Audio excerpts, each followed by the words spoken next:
All right, hello YouTube. Welcome to Dark Tower Palaver. We are here in the month of June now. That's so weird to say. Entering the middle area of the year, means good things for me here in the next trips. Yeah, exactly. Next couple weeks, Captain Trips. I mean, I'm already feeling it. I want Captain Trips in my life, but I will hold off. We're going to talk about that, for right? a little bit longer. But yeah, we're here for the live stream. If you are here with us in the YouTube side, welcome. Glad to have you all with us. And yeah, I think we are going to go ahead and dive in. Let's go ahead and hit the intro and get started. The Dark Tower by Stephen King.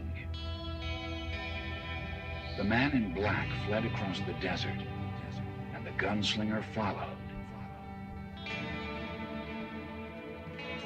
Go then.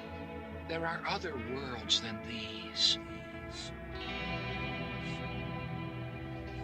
Death, but not for you, gunslinger. It's time we had our own palaver, I think, and it's going to take a while. And yet, dauntless, the slug horn to my lips I set, and blew. Child Roland to the Dark Tower came. We are content, one from many. Let the palaver begin.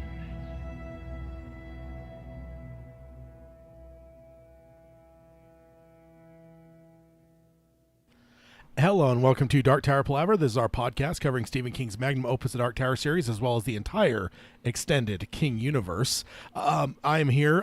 My name is Tad. And my name is... Oi.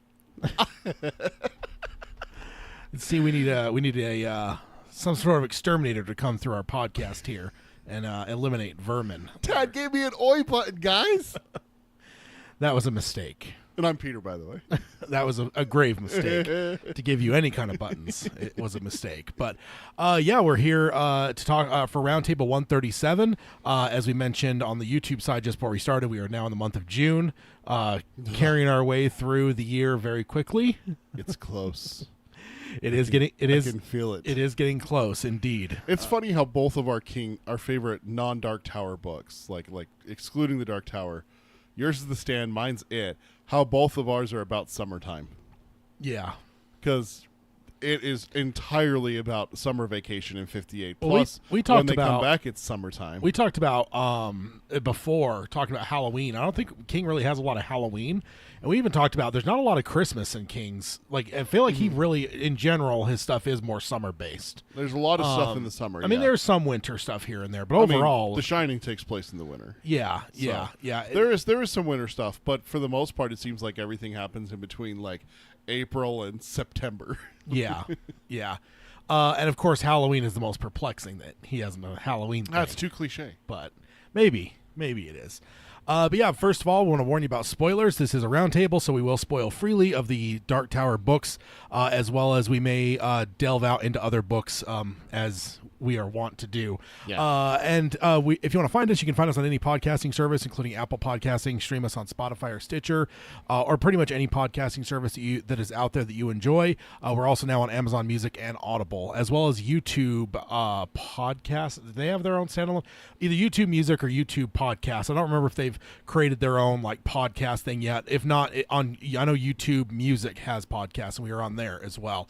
And then if you want to subscribe, rate, and review us on any of those services, we'd appreciate that. And if you want to find us here live and join us as part of the live episode, you can do that here at youtube.com/darktowerpalaver. You can also find old episodes there if you want to watch along rather than just listen along. You could always look at our archive going back quite a ways now. I think we were in double digits when we started Live streaming. Yeah. So yeah, it's been a while. So you can find all of our backlog on there, as well as if you're on the YouTube side, if you like, subscribe, and ring the bell for notifications. That will keep you plugged into the show. The likes are awesome because it helps the old YouTube algorithm gods. You always got to sacrifice the innocent to the algorithms, otherwise the sun won't rise. Isn't that what it was? Something like that. Was it Aztecs? They were sacrificing people for the sun god because they thought that they didn't do it, the sun wouldn't rise or whatever. Is that really? Yeah, something I've never crazy. really looked into like the Aztecs, the Incas, and the there's one other one. Mayans. Yeah. I've never really looked into them. I know that the crazy one that popped up the other day was Aztecs were around at the same time as Oxford University was established. It's like, wait, what? Yeah, that shouldn't be a thing, but it certainly is. Yeah. But yeah, and then also subscribing and ringing the bell for notifications. Those are just good to plug you into the show. If we have any movements on our schedules, you'll get notifications letting you know about that, as well as when we actually go live. If for some reason you've forgotten, that will notify you that, hey, we've gone live. Then you can find the show notes over at darktowerpalaver.com, as well as that is the hub for all things Dark Tower Palaver. You can find all the links for all things DTP over there at darktowerpalaver.com. Everything we're discussing here, you can find all those links over there, as well as our questions for new listeners. If you are a new listener that's not emailed before, those are a good way to, a good primer for introducing yourself to the extended content, which you are now a part of. You can answer one of them, you can answer all of them, or anything in between. I will also say, I just realized right as we were going live, I do believe our email bag is empty. Aww. So, I believe so. That means no jingle. Yeah, that is true. That is true. And then if you want to support the show, you can do that at patreon.com/darktowerpalaver. On there, you get access to our Discord server where you can go ahead and prod Peter with like maybe cymbal monkeys. You can also get Fluffy. There's a really good GIF of Fluffy from Creepshow. In your GIF libraries, or you can we could talk. I mean, we were discussing The Shining the other day on just there yesterday, yeah. as well as we also have our monthly hangouts, which we just had our June hangout yesterday. So that's a lot of fun. You can find all that over there at patreon.com/darktowerpalaver. Then if you want to contact us, Peter can let you know the best ways to do that. The best way to reach us is through email. Like we said, we're out of email, so if you want to email about anything related to the Dark Tower or anything in the wider Kingverse. Tad just finished reading Sleeping Beauties. If you want to ask him a couple questions about that or anything, Fairy Tale, any of the new stuff is also available. We have our old email. It's darktowerpalaver@gmail.com. We're going to phase that out? I mean, I want to aim people in the newer one, but ultimately, like a lot of our stuff, like YouTube and a bunch of stuff, is actually set up through there, so it'll never go away entirely. We would just prefer the newer one as we move forward. Well, let's just call it by the end of July. We'll stop saying it. How about that? Yeah. And then the new email that you should email us at is show@darktowerpalaver.com. And then our social media is at darktowerpod. That's at darktowerpod for the Twitter. And then check out our Facebook. It's facebook.com/darktowerpalaver. Instagram is darktowerpalaver, all one word with no spaces. And then check out our merchandise. It's tpublic.com/users/darktowerpalaver. Go pick yourself up a hashtag Tad is Terrible sticker or a shirt or a pillow or all of the above, and put them everywhere to let people know that Tad is just the worst. He's just terrible. Nah. Special shout out, Carol is back. She says, "Aloha, gunslingers. Done moving and glad to be back." Oh, welcome back. Definitely missed you here in the last couple weeks. Yeah. Well, welcome, Carol. And the Aloha gives it away. I remember she moved to Hawaii. That's definitely a place to move to. Yeah, right?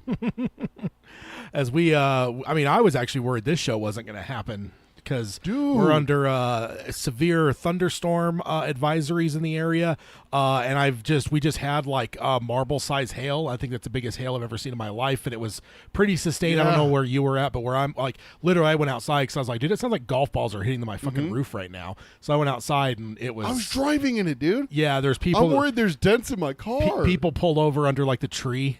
Out in front of my house because the people were just like, what the hell do you do? And then also there was even the thunderstorm advisory also said potential tornadoes. Wait, what?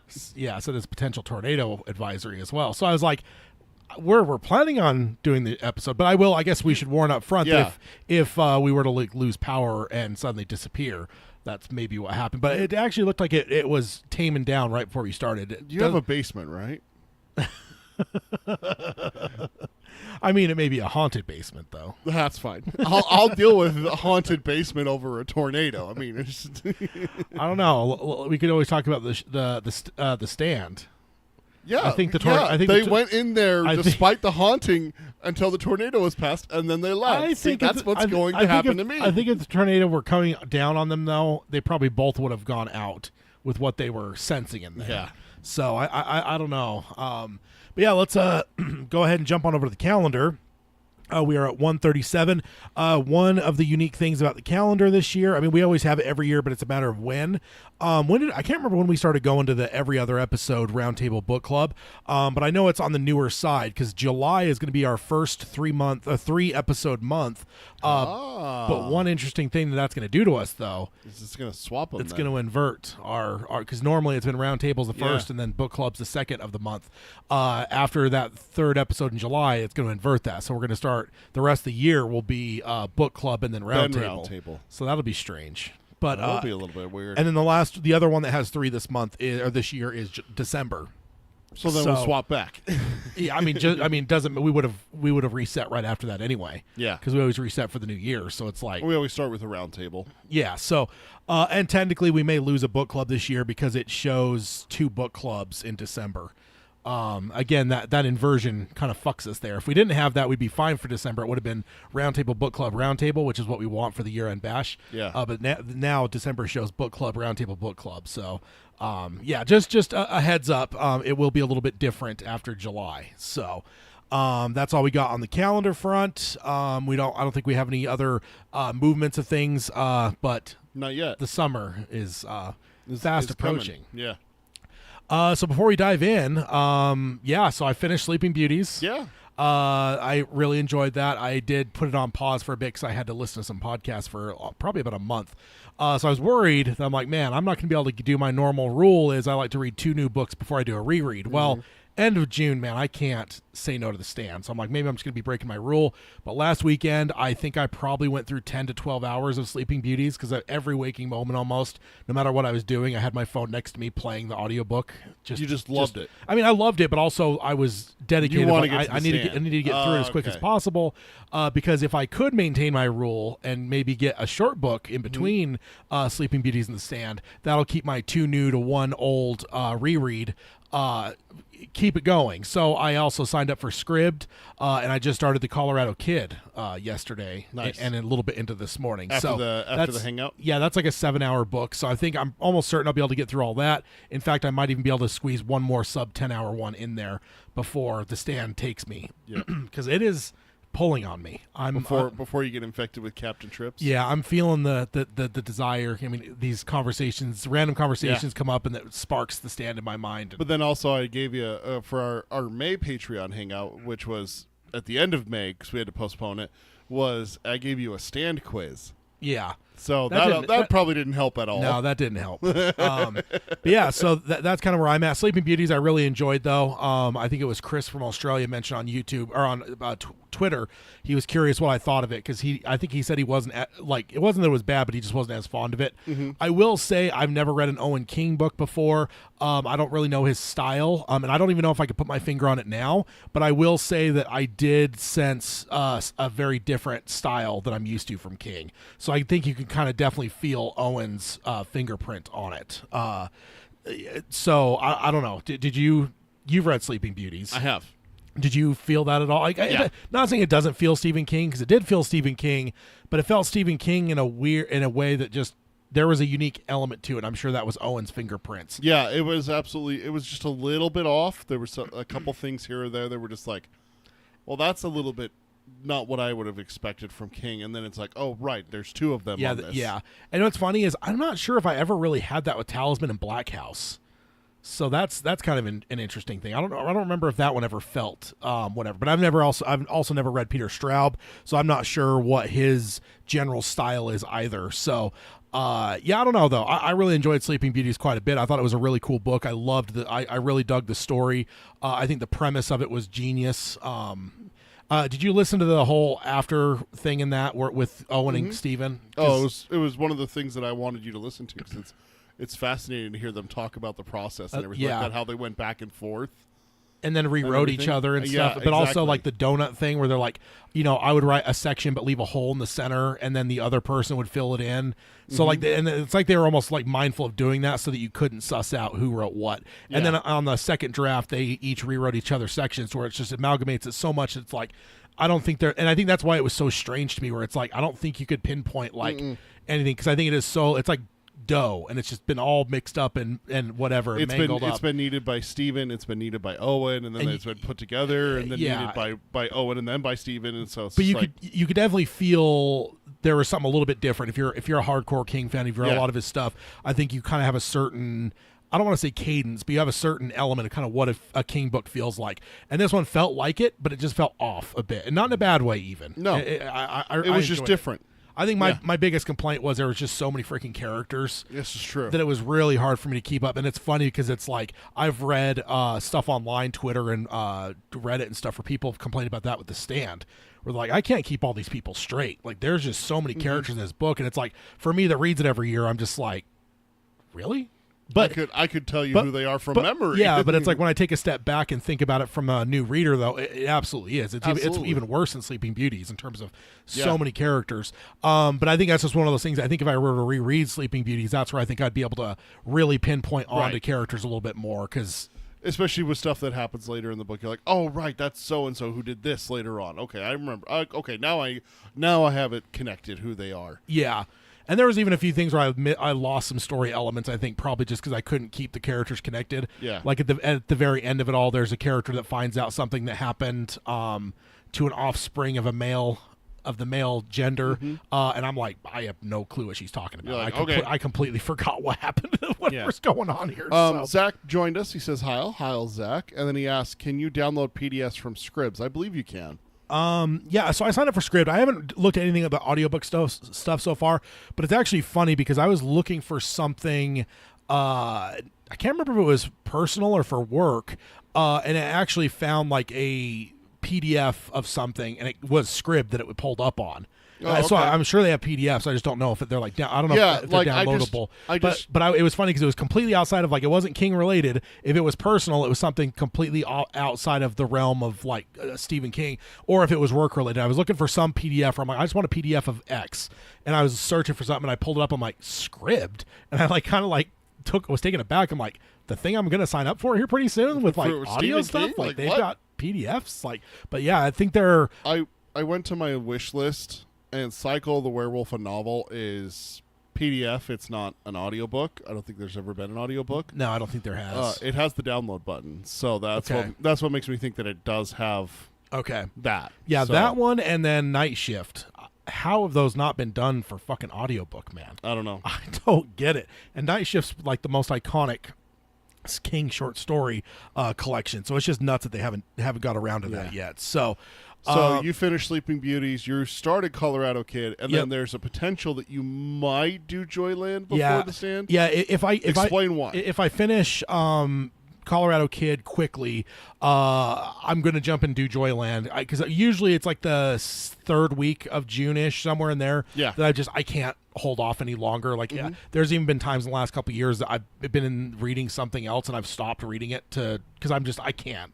Like, I have to get it at a certain point. I'm jonesing for it so much. I have to start it here. Even if the story takes off from there and you end up later in the, like the Christmas with Stu and Tom, doesn't happen around Christmas, obviously. But it's the starting is the thing for you. And it's funny to me, it's not, I don't think it's even necessarily that it's story related. It is, I think it's more of a coincidence that it just so happens to start around the late June. But that's just always the time that I've just desired to. I think it's because that's about the time I usually read it. So by the time I get done with my reread, you're talking 11 months and some change. By the time I get to this point, I'm just like, I need to read it again. Like, I just want to revisit those characters. I want to go visit, my boy Flag again in Las Vegas. He's the worst. As well as all those other people like Stu and Tom Cullen and all those all those secondary characters there to Flag's thing. But yeah, so my general rule is 2 new ones before I do another reread. I'm doing that as to keep forward momentum, because it is easy to just get spun out into rereads and never touch new stuff, or not touch new stuff often enough. So that's the rule I've imposed on myself. But I am thinking, because Colorado Kid is so short, I think it's like 7 hours, that I might be able to get that done in the next couple of days. And that would still give me a week and a half or so before The Stand has to happen. So I might throw Joyland in and do 3 new before I do a reread. And Joyland's pretty short as well. That one's short too. No, but there was a reason why, and you said this yesterday on our Patreon hangout with the Gunslingers, is Why is it Joyland and Colorado Kid? What made you drawn to those two specifically? I mean, you hyped up Joyland a bit to me, but ultimately Colorado Kid ended up winning the tie because I was mistaken in that I didn't realize Joyland was also a hard case crimes collection. Later is the third one, and then Colorado Kid was the first one. So I was like, oh, Colorado Kid, I know that's the hard case crimes series stuff, and Later was as well, and I dug the hell out of Later. So I'm like, that was the tiebreaker. And then after I started Colorado Kid, I looked up and realized Joyland was the second of the hard case crimes. Colorado Kid, Joyland, Later. Yeah, so I'm glad I didn't know that when I was trying to break the tie, because and then also the synopsis of Colorado Kid seemed intriguing. But I'm mostly targeting with Scribd. I'm going to be targeting the shorter stuff that I will never buy on Audible because you don't buy anything under 10 hours. No, that's just I think I've only broken that rule a couple times because it just. Credits are valuable. I don't want to waste it on something that's too short. So, I get it. And I like long books. Give me a 30, 40-hour book any day. Like that's what I'm all about. So, that's what I've got coming up. And that puts me at 47 total read, which is 54%. And you're at 64% with 64 books, which is 86%. So that's our count. Yeah, I have the rest of the year to get to 100% basically, because we talked about this yesterday, but I'm going to talk about it here too. I'm rereading it, and it's really made me realize I have not read some of King's early stuff, some of them for maybe 10 years. Cujo, I don't think I've ever listened to Cujo. I've only read hard, like paperback or like a physical. That's the way to put it. A physical.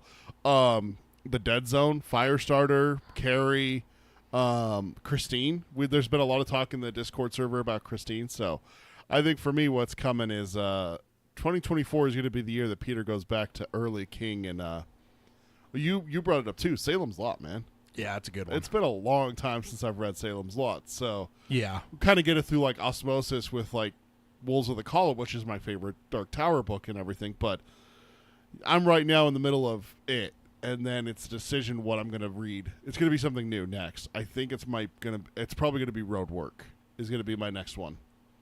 On Scribd. So and I saw that one too. I went through basically and scrolled through all the Stephen King stuff, and I basically just like bookmarked or favorited anything that was 10 hours or less. So that's going to be my goal. I have 2 full months of it free. I found a 60-day free trial.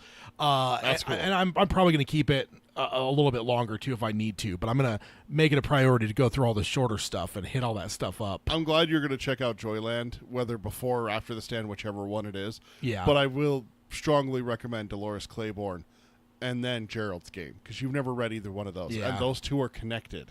So interesting. It'd be interesting for you to read them back to back, unlike me, who read Gerald's Game, had no idea that they were connected until I read Dolores Claiborne. Yeah. Because that's my other thing is after I do The Stand, then I'm going to do a couple new ones again. Yep. And then I only count it as one reread, but then it's a Dark Tower cycle coming up not later part of the year. It's probably only going to be late summer. And we got to do Wind Through the Keyhole too. Yeah, Wind Through the Keyhole for I guess I could have mentioned that on the calendar. We have that penciled in for the Roundtable 140, so that is 3 roundtables from now, which it would be August 26th. Yeah. So that's we're basically going to do like a 10,000 foot view of it, where we're not going to get like obviously as deep and granular as we do in our book club episodes, but we're going to hit it from a larger perspective, because I think like I love that fucking book. Yeah. And with the way we're doing our book clubs, we're going to be gray-haired old men by the time we get to that. Actually, because we decided that it's not going to be placed in between books 4 and 5. No, has to be publication date. We're going from book 4 to book 5. Yeah. In the book club episodes. Yeah. So it's going to be a little bit before we get to it. Little Sisters of Illyria, on the other hand, we might want to squeeze that in somewhere, maybe, because that's way shorter. Takes place before anything. I know, but it's maybe we could look at when it was published, and I don't know. That one I'm not as like hardcore, like that one has to be. But yeah, Went Through the Keyhole. I don't want to finish book 4 and then do that one before book 5. So let's go ahead and get on over to the news here. Okay. The first thing we got is some Flanagan news. We actually did not cover Flanagan at all last episode, which is that's Not good. I like Flanagan. Yeah, yes. that's an interesting thing. Carol says Little Sisters is good. Yeah, I really dug that one, and that's maybe why in my mind I want to hit it at some point. It was published right after Wizard and Glass. Again, I would be a lot like I bet. I mean, what do you think that is? Probably a couple episodes that we get get through that. 3 tops. Yeah. So I don't know. We'll have to discuss that. I'm definitely just talking on the fly here. But yeah, that's a good one we have to cover at some point as well. As I think what we've always discussed is when we get to the end of all the book club stuff, we're then going to jump into the very closely connected stuff like Insomnia, the Stand, Hearts in Atlantis, like all the stuff that's really, really a Salem's Lot probably. And in terms of what order we would go in, I don't know, but I think that was the ultimate goal is like, let's just go fucking keep it going. Yeah, let's go granular. I mean, I don't think we have to worry about that for a while because the rate we're going, it's going to be a long time before we get to that top of that tower. Yeah. As well as then Win Through the Keyhole will take place after that. So, but we will be doing that in August as a kind of a 10,000-foot view flyover of Win Through the Keyhole. Because honestly, I don't think we've really given much time to that book in the time we've been doing this show. Like, I don't think it's been given more than passing mention. So I think that's long overdue. To talk about that one. Carol says, in Flanagan we trust. Let's go. Yeah, so Flanagan gives us some a Dark Tower update. Okay. This is from Flanagan's Tumblr on May 9th, 2023. A person named Chris222, which statistically, I wonder if that's a Chris we know. It's possible. With all the Chris's that we have that listen to our show. Asked Flanagan for an update on the Dark Tower, and even a small update, and also mentions potentially how the writer's strike affects everything. And then Flanagan answers and says, things are going very well, actually. We made a lot of progress in the past few months, but you're right, the project simply cannot move forward in any way during the strike. I will not render any writing services until the strike is over, and that means development cannot continue on the series at this moment. Totally makes sense. Yeah. Then he says, but I am very excited to pick up with the Dark Tower as soon as I am able. We found a path of the beam earlier this year, and we have been steadily working towards making the show a reality. I am very confident, while the strike will delay it, that this is going to happen, and it is going to be extraordinary. So whether that's positive thinking or whether there's some inside new stuff that he knows that we don't, but it doesn't seem like he's maybe as lost in the wilderness as we feel like a little bit with it. Like, is it going to get signed? Is it going to get picked up? Is it going to get made? It sounds like he's like confident it's going to be. Yeah, and he says I'm very confident. So I will say that doesn't mean he's like certain, but he is very confident. So again, I don't know what kind of person he is. I don't know if he's like one of those positive thinkers, speak it into the universe type stuff. But either way, that last line is very intriguing to me. Yeah. Who knows how long the writer's strike's going to go on. Hopefully they can get that shit wrapped up and start paying these people what they deserve. Yeah. Next up, let's see. Okay, yeah. The screens are all messed up on because I always have that preview thing and it still shows us with the bigger cameras. I was worried there for a second I didn't transition the cameras, but I did. Okay. No, they're good. Okay, so next up, we have an interesting one, and it is very recent. The day before yesterday, King tweets support for Flanagan's Tower.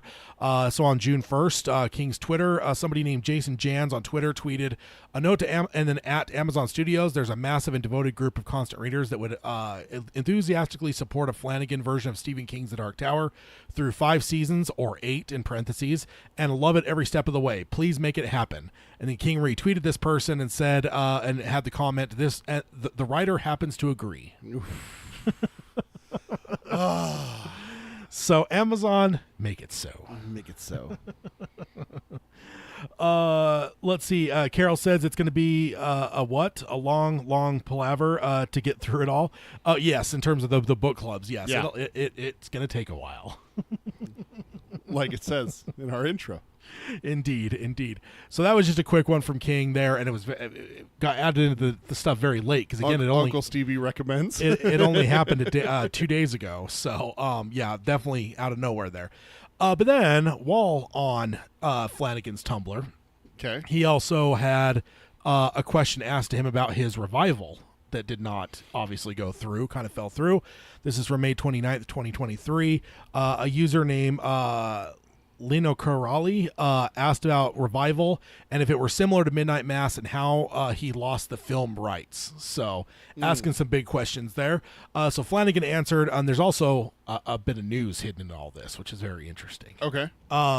But I also found it kind of an interesting read, just kind of going through the whole process here. So Flanagan answered, he says he was super excited about the project, and King gave him the rights after he turned in his script to Dr. Sleep.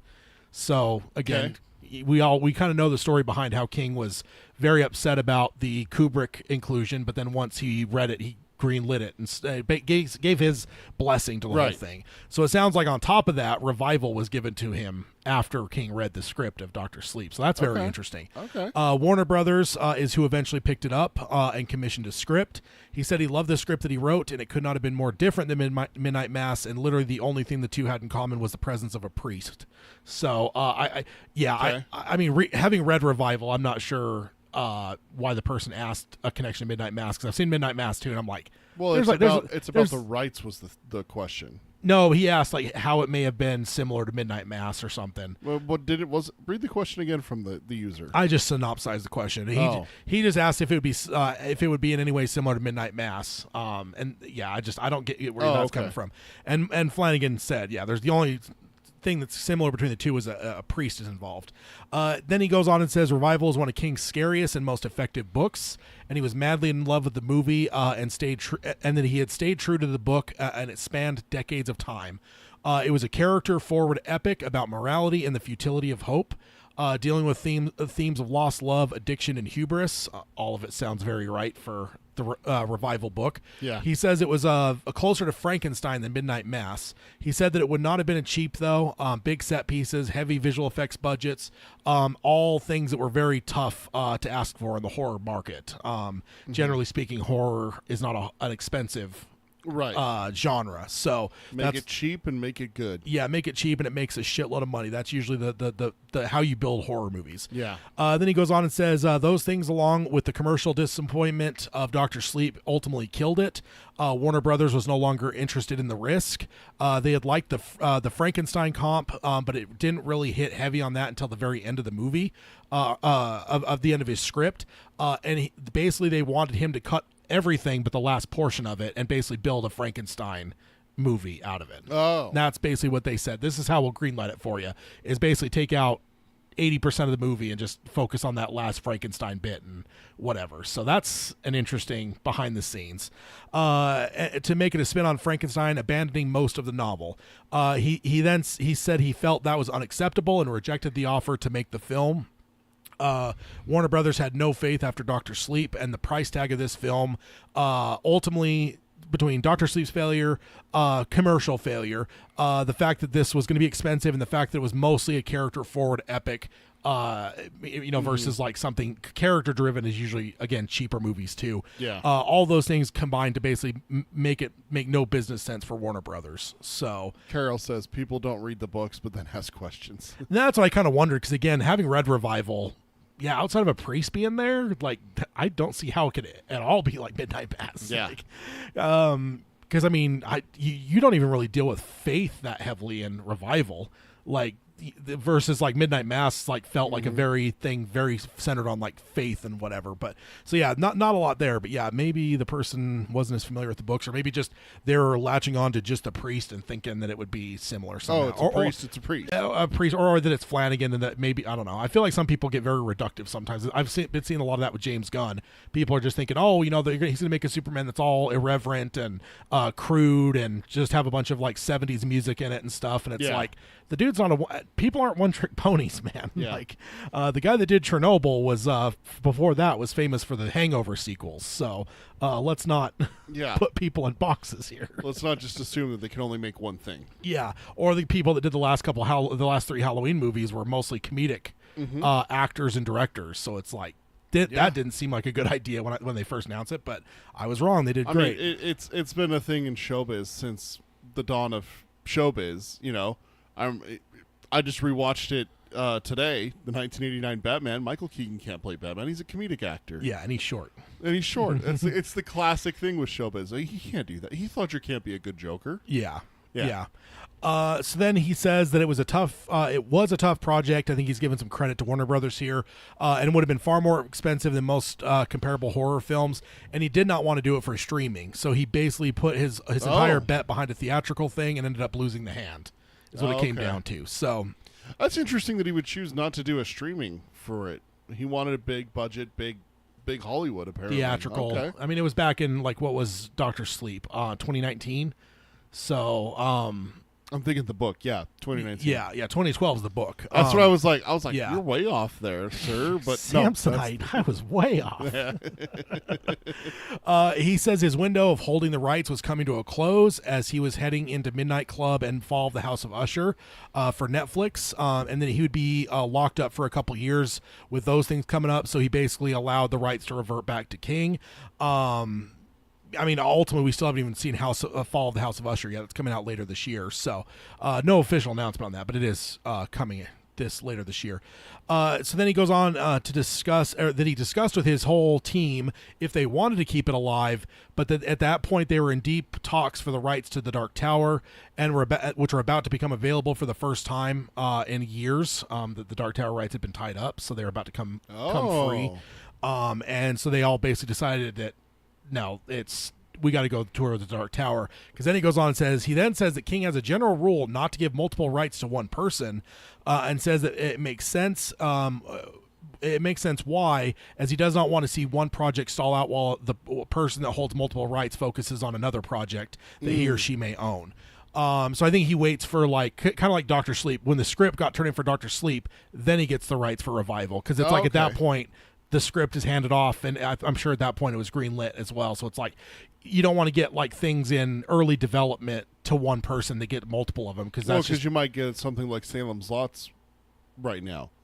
Where is it? Where's it at? It could be tied up. It could be that one's a strange one. It could be. Well, I know, but it could be. They could be asking for reshoots and stuff like that, and the director would have to go back and visit that instead of going and making Revival or the Dark Tower or whatever. Well, secondary King. Yeah, I think the only reason that doesn't make sense is because Doctor Sleep's script was turned in, he was giving it to it. So I don't think it has to be all the way through production. I just think maybe you got to get to like the green light before King is super comfortable giving you another. Or maybe he just made an development. exception for Flanagan. Could have been, yeah, for sure. I mean, if the rule is not to have two in the same person, maybe that's what the article's trying to say, is that Flanagan was able to get a special treatment because it's Flanagan. And can we blame King? I mean, Doctor Sleep was pretty great. It was really good. Let's see. So he has a general rule not to give up multiple things to one person. Mm-hmm. And with that in mind, Dark Tower was their choice, so they let Revival go.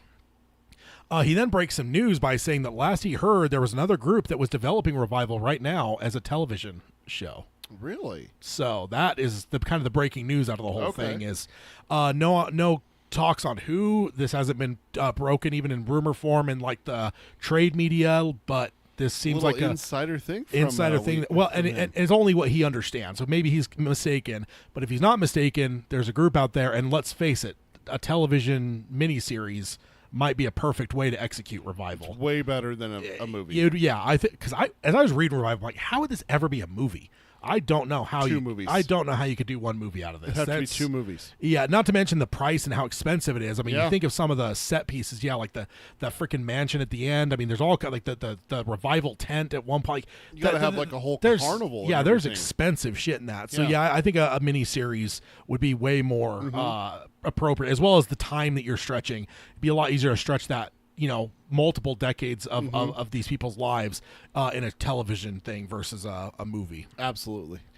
He then circles back and says that he sees where the studios are coming from and that he loved what he had, but fighting to take that pitch somewhere else may have meant losing the Dark Tower rights. So that's ultimately why. So he chose Dark Tower over Revival. Yeah, indeed. He says Revival would have been very similar to Doctor Sleep overall, and he says in its overall execution, and that people did not end up showing up for Doctor Sleep. So it's likely that same would have happened to Revival. And Revival would not have had the connections of one of the most iconic horror films of all time, like Doctor Sleep did. Right. So it's like it probably would have been a harder one to pitch to people to go see. And if they didn't show up for Doctor Sleep, he's saying basically character-centric. The way Doctor Sleep was is kind of what he had for Revival. So it's like, hey, if they didn't go show up for that one, are they really going to show up for a revival? It doesn't have a pull like The Shining did. Yeah. He says you win some, you lose some, and then he says you never know what will happen though, because he actually lost the rights to Gerald's game back in 2014 when they couldn't find a partner for it, and eventually it came back around and he was able to regain the rights and get it made for Netflix. So maybe Revival could follow the same path, and then he finishes that thought by saying "Caw is a wheel." So yes, maybe maybe the Revival for Flanagan is not even a dead thing. Maybe it's something that can come back around in the future sometime. I'm not that heartbroken that it didn't happen. Revival was great. I loved it, but we've talked about it. Dude, it's going to be a tough thing to adapt. Yeah. If anyone can do it, it's Flanagan. We've seen him adapt two things that should not have been that should not have been able to be adapted, and he did it. He did it. Not only did it, but he did it really well. Did it well, yes. So I'm not that upset, but also at the same time, he's got the most the toughest job in front of him if he is going to do the Dark Tower. Yeah. And I want him focused, and I'm kind of glad that if the choice was between Revival and the Dark Tower, you chose the Dark Tower. Oh, agree, but we've never known that till now. So I've always been bummed the fact that Revival's such a good story after I finally read it, and then it's like, God, Flanagan doing this would have been amazing. But the second I read this, I realized if it came down to that Sophie's choice, which one? That's not a hard not even choice. a choice. That's not even it's kind of like The Simpsons where I want you to I choose this. What? Yeah, it's The Simpsons where they have the Earth's going to be destroyed, and Lisa has a place on the rock, and it's like, now, little girl, you only have one. Mom cuts the guy off, and they just get on and fly away and leave Homer and Bart.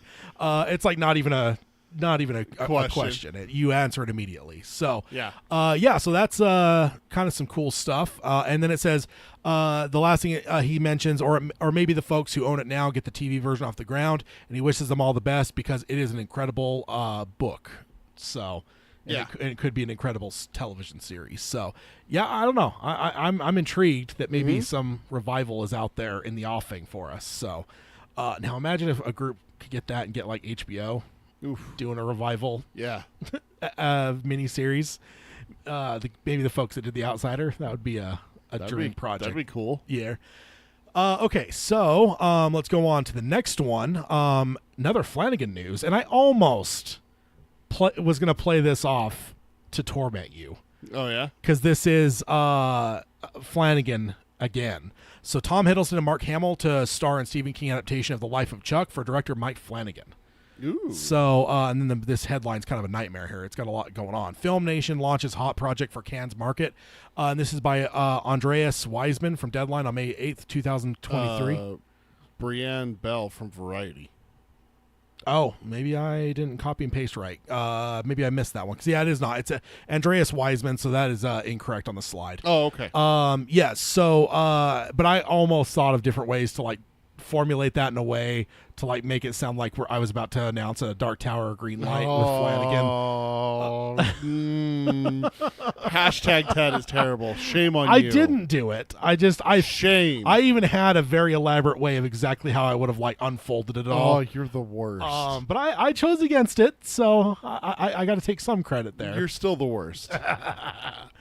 So it says Tom Hiddleston and Mark Hamill will be starring in an adaptation of Life of Chuck from If It Bleeds collection. Mike Flanagan will be directing, scripting, and producing. One note that I skipped actually in Flanagan's Dark Tower Tumblr post because he actually mentioned Life of Chuck in that, but I skipped it because I didn't want to bury the lead and jump to this news article here. But he actually did mention that this is being done independently, and this the writing for this was done months ago prior to the writer's strike. So there is no strike issue with this one moving forward. So it synopsizes the story as, quote, The Life of Chuck is three separate stories linked to tell the biography of Charles Krantz in reverse, beginning with his death from a brain tumor at 39 and ending with his childhood in a supposed haunted house. Ooh. So that's their synopsis. Did you remember this one? This is like a fever dream of a short story. Dude. I literally just went and pulled up If It Bleeds because I'm like, what the fuck? This is in If It Bleeds? Yeah. I remember The Rat. I missed Harrigan's Phone, and I remember If It Bleeds. I do not remember think The Life of Chuck. This may have been my favorite one of those because it was just a fever dream, man. This whole thing was weird. It took me like almost half of it going through to realize that we were following the same character, but it was going in reverse. Like it was just because it was just so confused. I don't know, but I loved it though. It was good it was like weird, but in the best kind of way for me. I don't remember this at all. Might have to reread it at some point then. Yeah. But Tom Hiddleston will be playing the titular Chuck role, and Mark Hamill will be playing Albie. So those are the two. I mean, Chuck is obviously the biggest role, but that's an interesting mix mishmash there. You got Tom Hiddleston and Mark Hamill. I love that we're seeing like a resurgence of Mark Hamill here. Yeah, well, he's also in the Fall of the House of Usher. The Fall of the House of Usher is coming. He's in The Machine. He's in that. Yeah, the guy's dad. Coming out next month or later this month, one of the two. Yeah. And then it's just it's like we're getting a resurgence of Mr. Hamill here, and yeah, as long as he's available to do Blaine the Mono, I'm all about it. As long as he's there to do Blaine or Little Blaine, Big Blaine, either way, he's got to be one of the Blaines, if not both of the Blaines.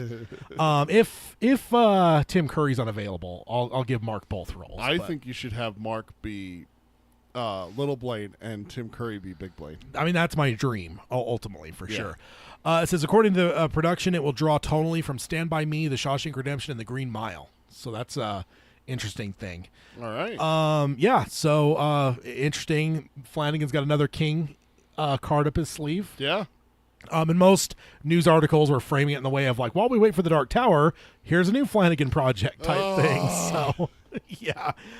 Still, though, we're gonna get Flanagan's Dark Tower here in the next couple of years, aren't we? What's that? We're gonna get Flanagan's Dark Tower here in the next couple of years, aren't we? I mean, I hope so. No, like, dude, like we really are, aren't we? I hope so. Like, I mean, everything that he's saying, everything. No, and that wasn't him. I'm just saying a lot of other new, like Cinema Blend or Bloody Disgusting, and most of those places are framing this. I went to the actual source Deadline that broke the article, but if I would have went to any of the secondary, tertiary places that reported on this, almost every single one of them had Dark Tower in the article titles, where they're like, as we wait for Dark Tower, let's get excited for the next Flanagan thing. So it was that kind of thing. But Hayden Potato is here, and he says The Machine is in theaters now. I didn't realize it came out already. Oh yeah. Looks fun. I mean, I watched that comedy thing a number of years back. It was pretty funny with that guy. You sent me the video explaining what it's his bit. Yeah, it's his bit on the whole thing. So, so that is pretty cool.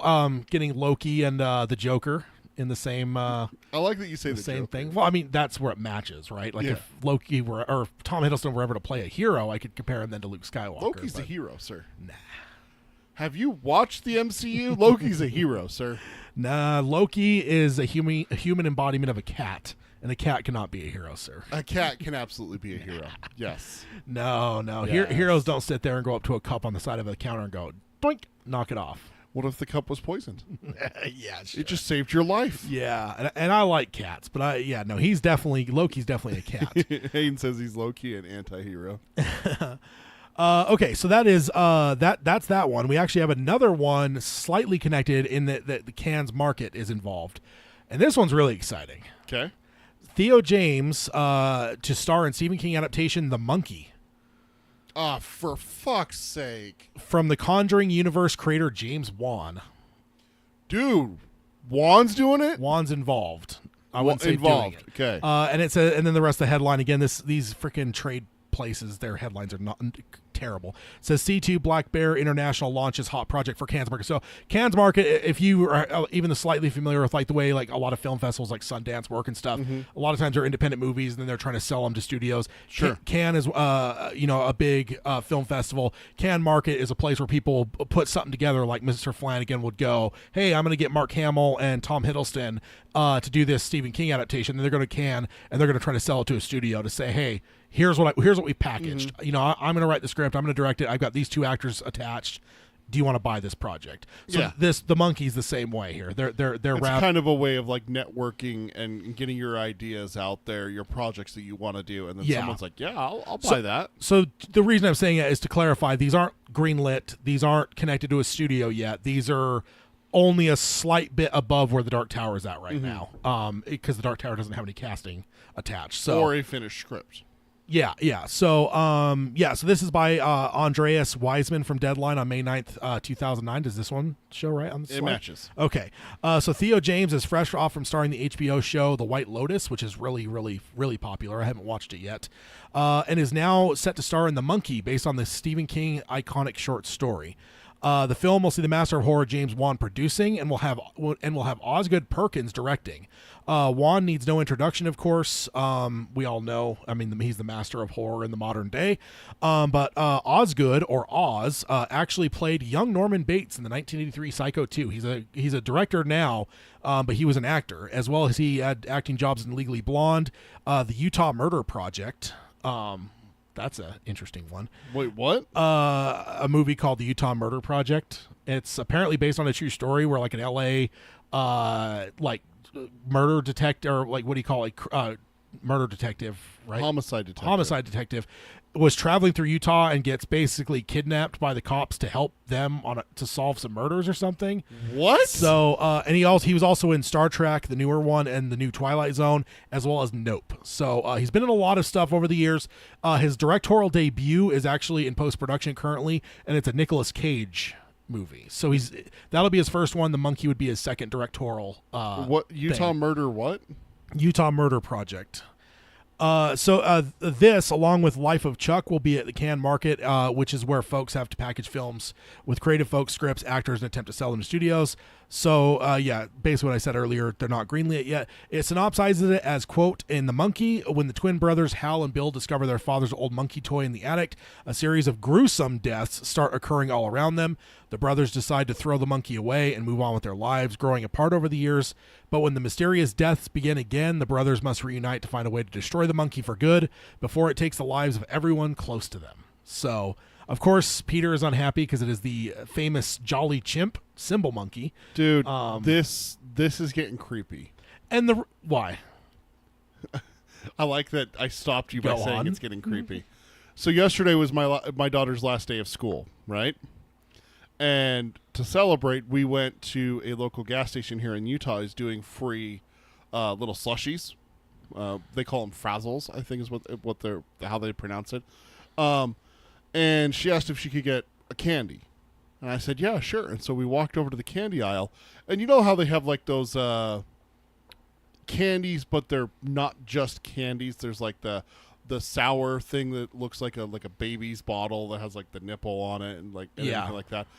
Dude, they had a fucking candy thing with a symbol monkey on the top of it. And my wife has been listening to our shows, and so she grabbed it and she came close to me and she started clicking it. And the worst part, dude, I need to go back and I need to take a video of this thing for you, or I'm going to buy it and bring it for the next episode. That's what you should do. When it claps, the eyes are supposed to close, but the lids go too far down. So, like, it's supposed to close, right? So it's supposed to go like this and cover the eyes, but they go too far down. So the eyes peek out. Dude, it was so fucking creepy. Unbelievably creepy. And then I come here today, and this is what the fuck, dude? So the thing that I feel like this is like vindication for me, because I feel like I've done all but stand on the table and jump up and down demanding that the monkey be made the last couple months on the show. Yeah.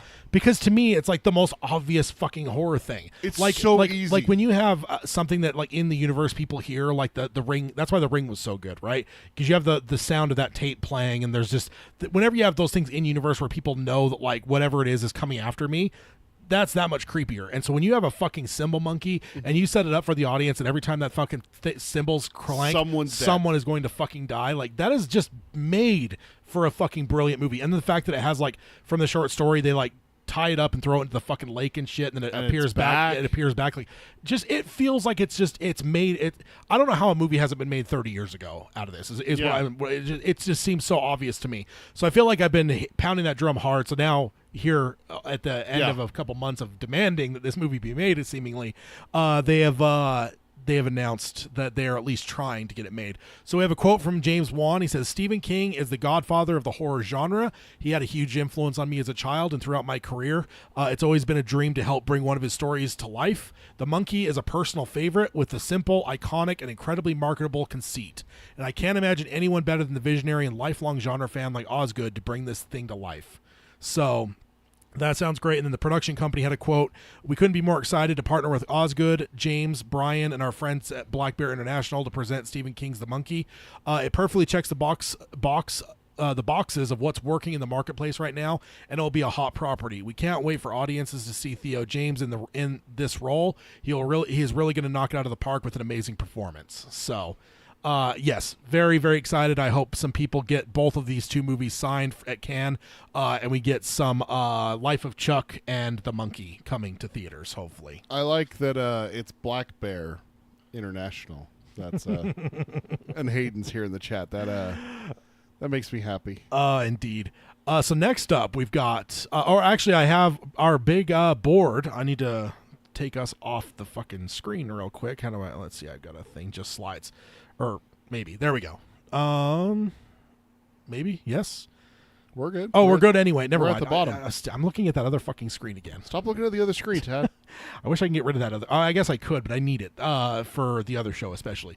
So we haven't looked at our board for a while. I will say we can ring the old funeral bells because I did pull Salem's Lot off of this. You're just giving up on it. I do have space for it still, but honestly, until we get something, it doesn't exist in my mind. It's dead to you. It's like Wayne's World. We all know there is no film in this camera, and all the film starts coming out.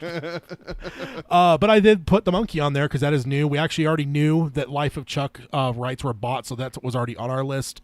But The Monkey is a new addition to the big old board of Stephen King development projects. Let's hope we get some of these coming across the finish line a lot quicker. Carol has not been with us for a while. Carol, a quick summary of Salem's Lot is that we don't know. Yeah, it's supposed to have come out last fall. Yeah, it was supposed to come out last September. It got delayed to spring. Got delayed to spring, and we have nothing. And no then, trailer, no poster, no talk, no mention. There's no explanation for why it got delayed again. But when it got delayed again, it got delayed indefinitely. Is what it said. Yeah, from everything we've heard, the movie is finished. It is final. And there was even some screenings that the screenings even sounded positive, but we have no indication of what's going on with it. We have no dates. We don't know anything. It just seems like it's just. I mean, it's Warner Brothers too, so who knows? Yeah, and that's the big thing is that Warner Brothers went through and had a big change and everything like that. James Gunn is now over the DC side of Warner Brothers and everything, and he went through and he axed a bunch of movies and cut it. But then also Warner Brothers itself went through and apparently axed a bunch of movies themselves for non-DC stuff. Yeah, I have no idea what's going on. They announced the Max change from HBO Max to Max. They announced the new stuff for Harry Potter and everything like that. But through all of those announcements that's taken up this year, nothing has been said about Salem's Lot. Now, you just mentioned Harry Potter. It reminded me. I didn't take it down as the article. We don't have to go to it in depth. But there's an article I found where they're like dreamcasting Harry Potter. Sure. Just the Harry Potter role. And then it was linked to me because there was a number of Stephen King kids that were in there. Jaden Martell. Yeah. Which did Bill, Stutter and Bill, as well as he was in Mr. Harrigan's Phone. Jacob Tremblay, the baseball boy, was on there. Are they English? I don't know. One of the I don't know if the rule is going to apply, but just for your information, the original Harry Potter films, one of the stipulations that Warner Brothers had to adhere to from the author is that the characters had to be the nationality that they are playing. I think the author is a little bit maybe less involved than she may have used to. She's more involved with this one because they want to make it more closely tied to the book. To the books, but I don't know if she's in this place to dictate how things work anymore. She's not the most popular person in some ways. So that's the board that we got going. Now the next one, I'm gonna read the headline before I transition. Hold on 1 second. I want to look through this real fast. It's been a minute since we've had the board up, so some of these I'm not remembering. I apologize, Ted. No, yeah, and all Dude, these. We have a Carrie TV adaptation coming. Yeah, it was announced that it was in development. So shit. Yeah, we've even talked about that Carrie one at least twice that I know of. Fairy tale in film, that makes sense. The Girl Who Loves Tom Gordon, that's going to be awesome. The Dark Half, really? Yeah, I don't remember when we covered it, but everything on here is when we've stuff we've covered while doing the show. Like I didn't Like an article like we just covered. I didn't go through and like go backtrack and find like an article. Every Stephen King thing in development. I didn't go to one of those and like pull that. Every single one of these we built as we've covered articles over the years. Interesting. So, yes, very interesting. Carol, yes, Boogeyman is out. It came Oh, out. we forgot to talk about It that. came out Thursday. That's why as soon as I saw her message, I'm gonna bring it up. We apologize, but also at the same time, we're not going to apologize. We normally try to see it as soon as it comes out and everything like that, but schedules this week did not align to where we could see it Thursday night or Friday. Dentist appointments and other appointments as well kept us from doing that. We had our Patreon hangout yesterday for Gunslingers. So we are actually going to see the Boogeyman an hour after we get off the air tonight. Yeah. It is literally an hour after we finish recording Geekery Abides. Geekery Abides, indeed. So we'll be seeing it tonight, which means that we probably won't be able to talk about it for about a month. Yep. Because next episode is a part 2 of our Wizard and Glass. Now we can just skip that. No one likes Wizard and Glass. You will get stabbed, sir.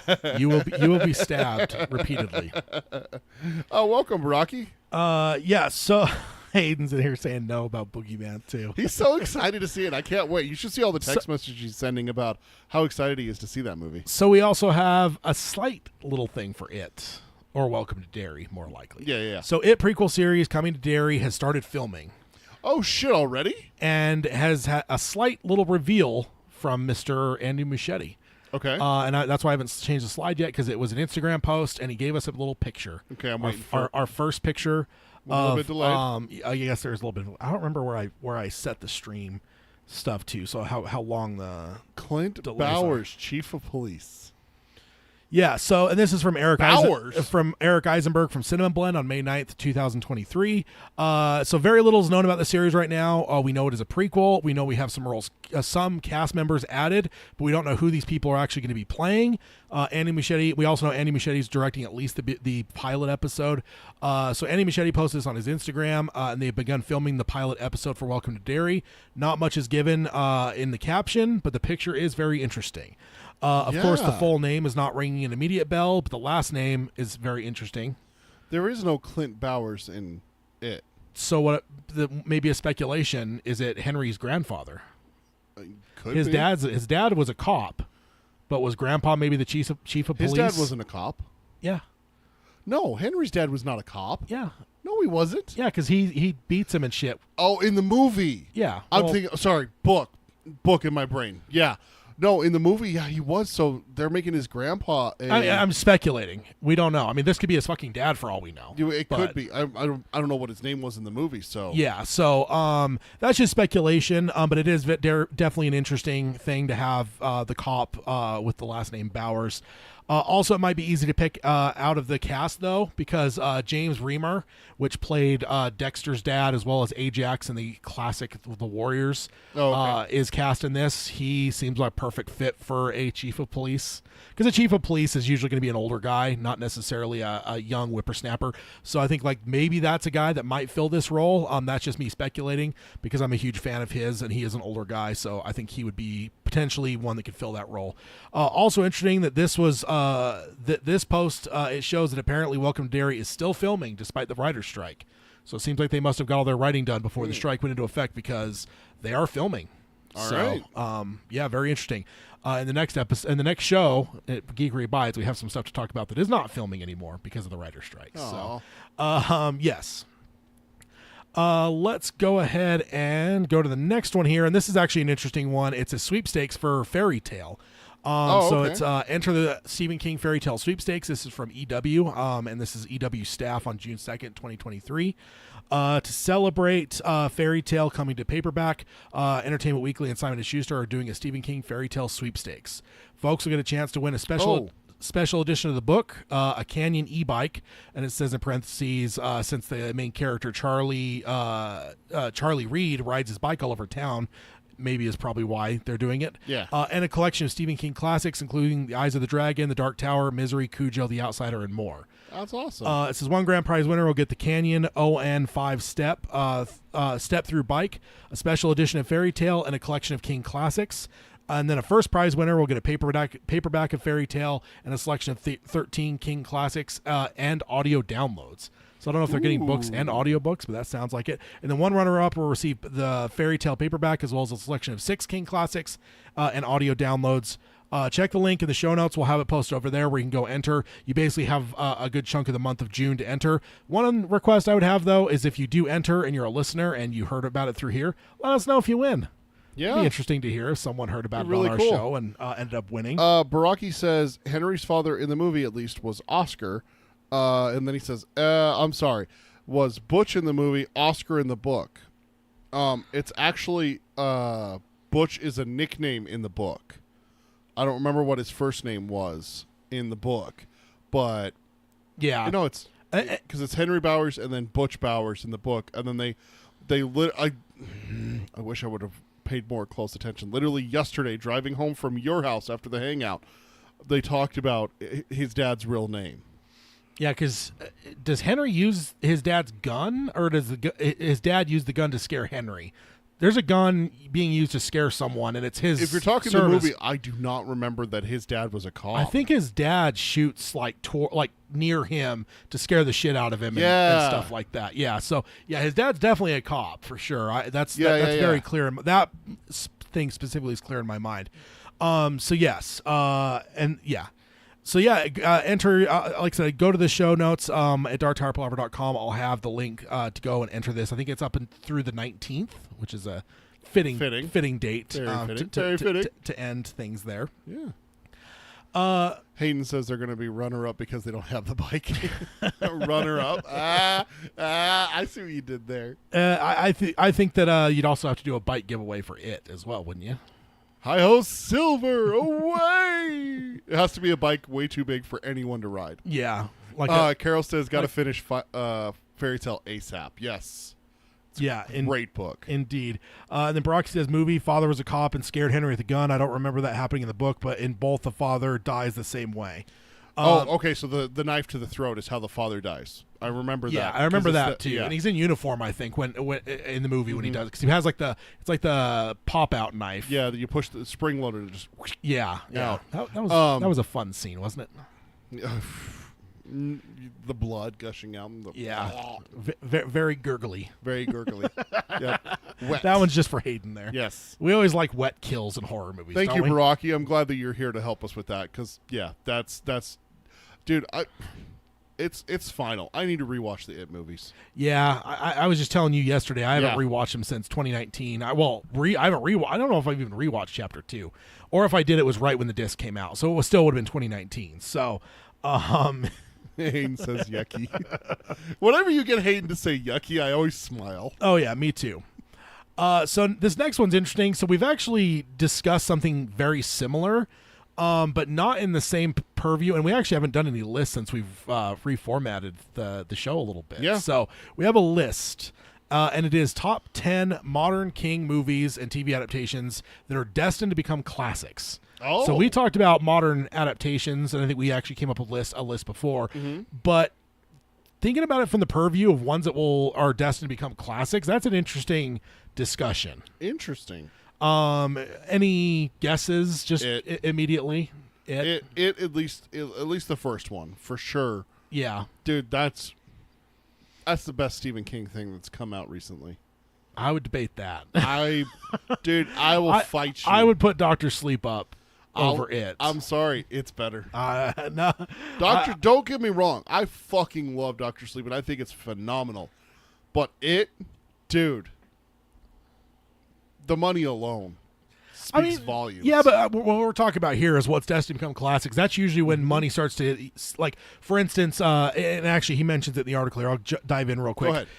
But it's David Caballero from Collider on May 9th, 2023. Mm-hmm. He starts out by establishing that putting King on his proper throne in horror, both on the page and on the screen.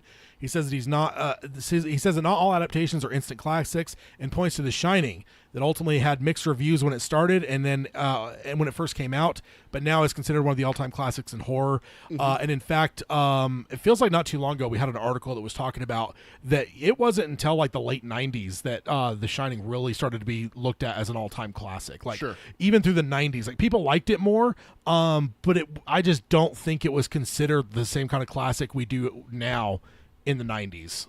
It really was around 97 when the TV version came out that really when people really started going nuts on it. It's one of those things that gets lost in history too, because it's the other thing is like Empire Strikes Back's one I remember as a kid. I always loved that one as whatever, but like it becoming like the popular one to say is everyone's favorite Star Wars.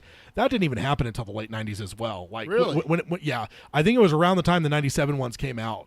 I think 97. There must have been something about 97 because it was right around then that I started seeing everyone say that Empire was their favorite. But when I was growing up in the early 90s and mid 90s, everyone would always say Star Wars or Jedi. They always picked those two. So it takes time for things to grow, and I think that's ultimately what he's trying to get at here. Is these are going to be ones that he feels are destined to become classics. And sometimes you have to get outside of the realm of like that immediate because. Right away, like the critics can poison a movie or the box office, whatever. But it's like down the road, it's when people like the Thing is my other favorite example. John Carpenter got fired from Firestarter because the Thing was such a failure, commercially and critically. Critics hated it. It did shit box office, so they fired him. Which still to this day, it hurts my heart because can you imagine what John Carpenter would have done for Firestarter for us? No karate chop. No face karate chop. No face karate chop. He could have done a thumb. Well, that wasn't really his Michael Myers either. The thumb to the forehead. But still, I mean, John Carpenter's such a fucking legend. Oh, yeah. But it's just those are my ultimate examples always of ones that were almost even hated or mixed reviews early on, but over time became classics. And Hayden says the homage to both Kubrick and Fidelity to King makes Dr. Sleep 100% in my opinion. And then Barack. I think it's and just to get on that, I would say it is debatable. I'm not saying you're wrong. I'm just saying I disagree.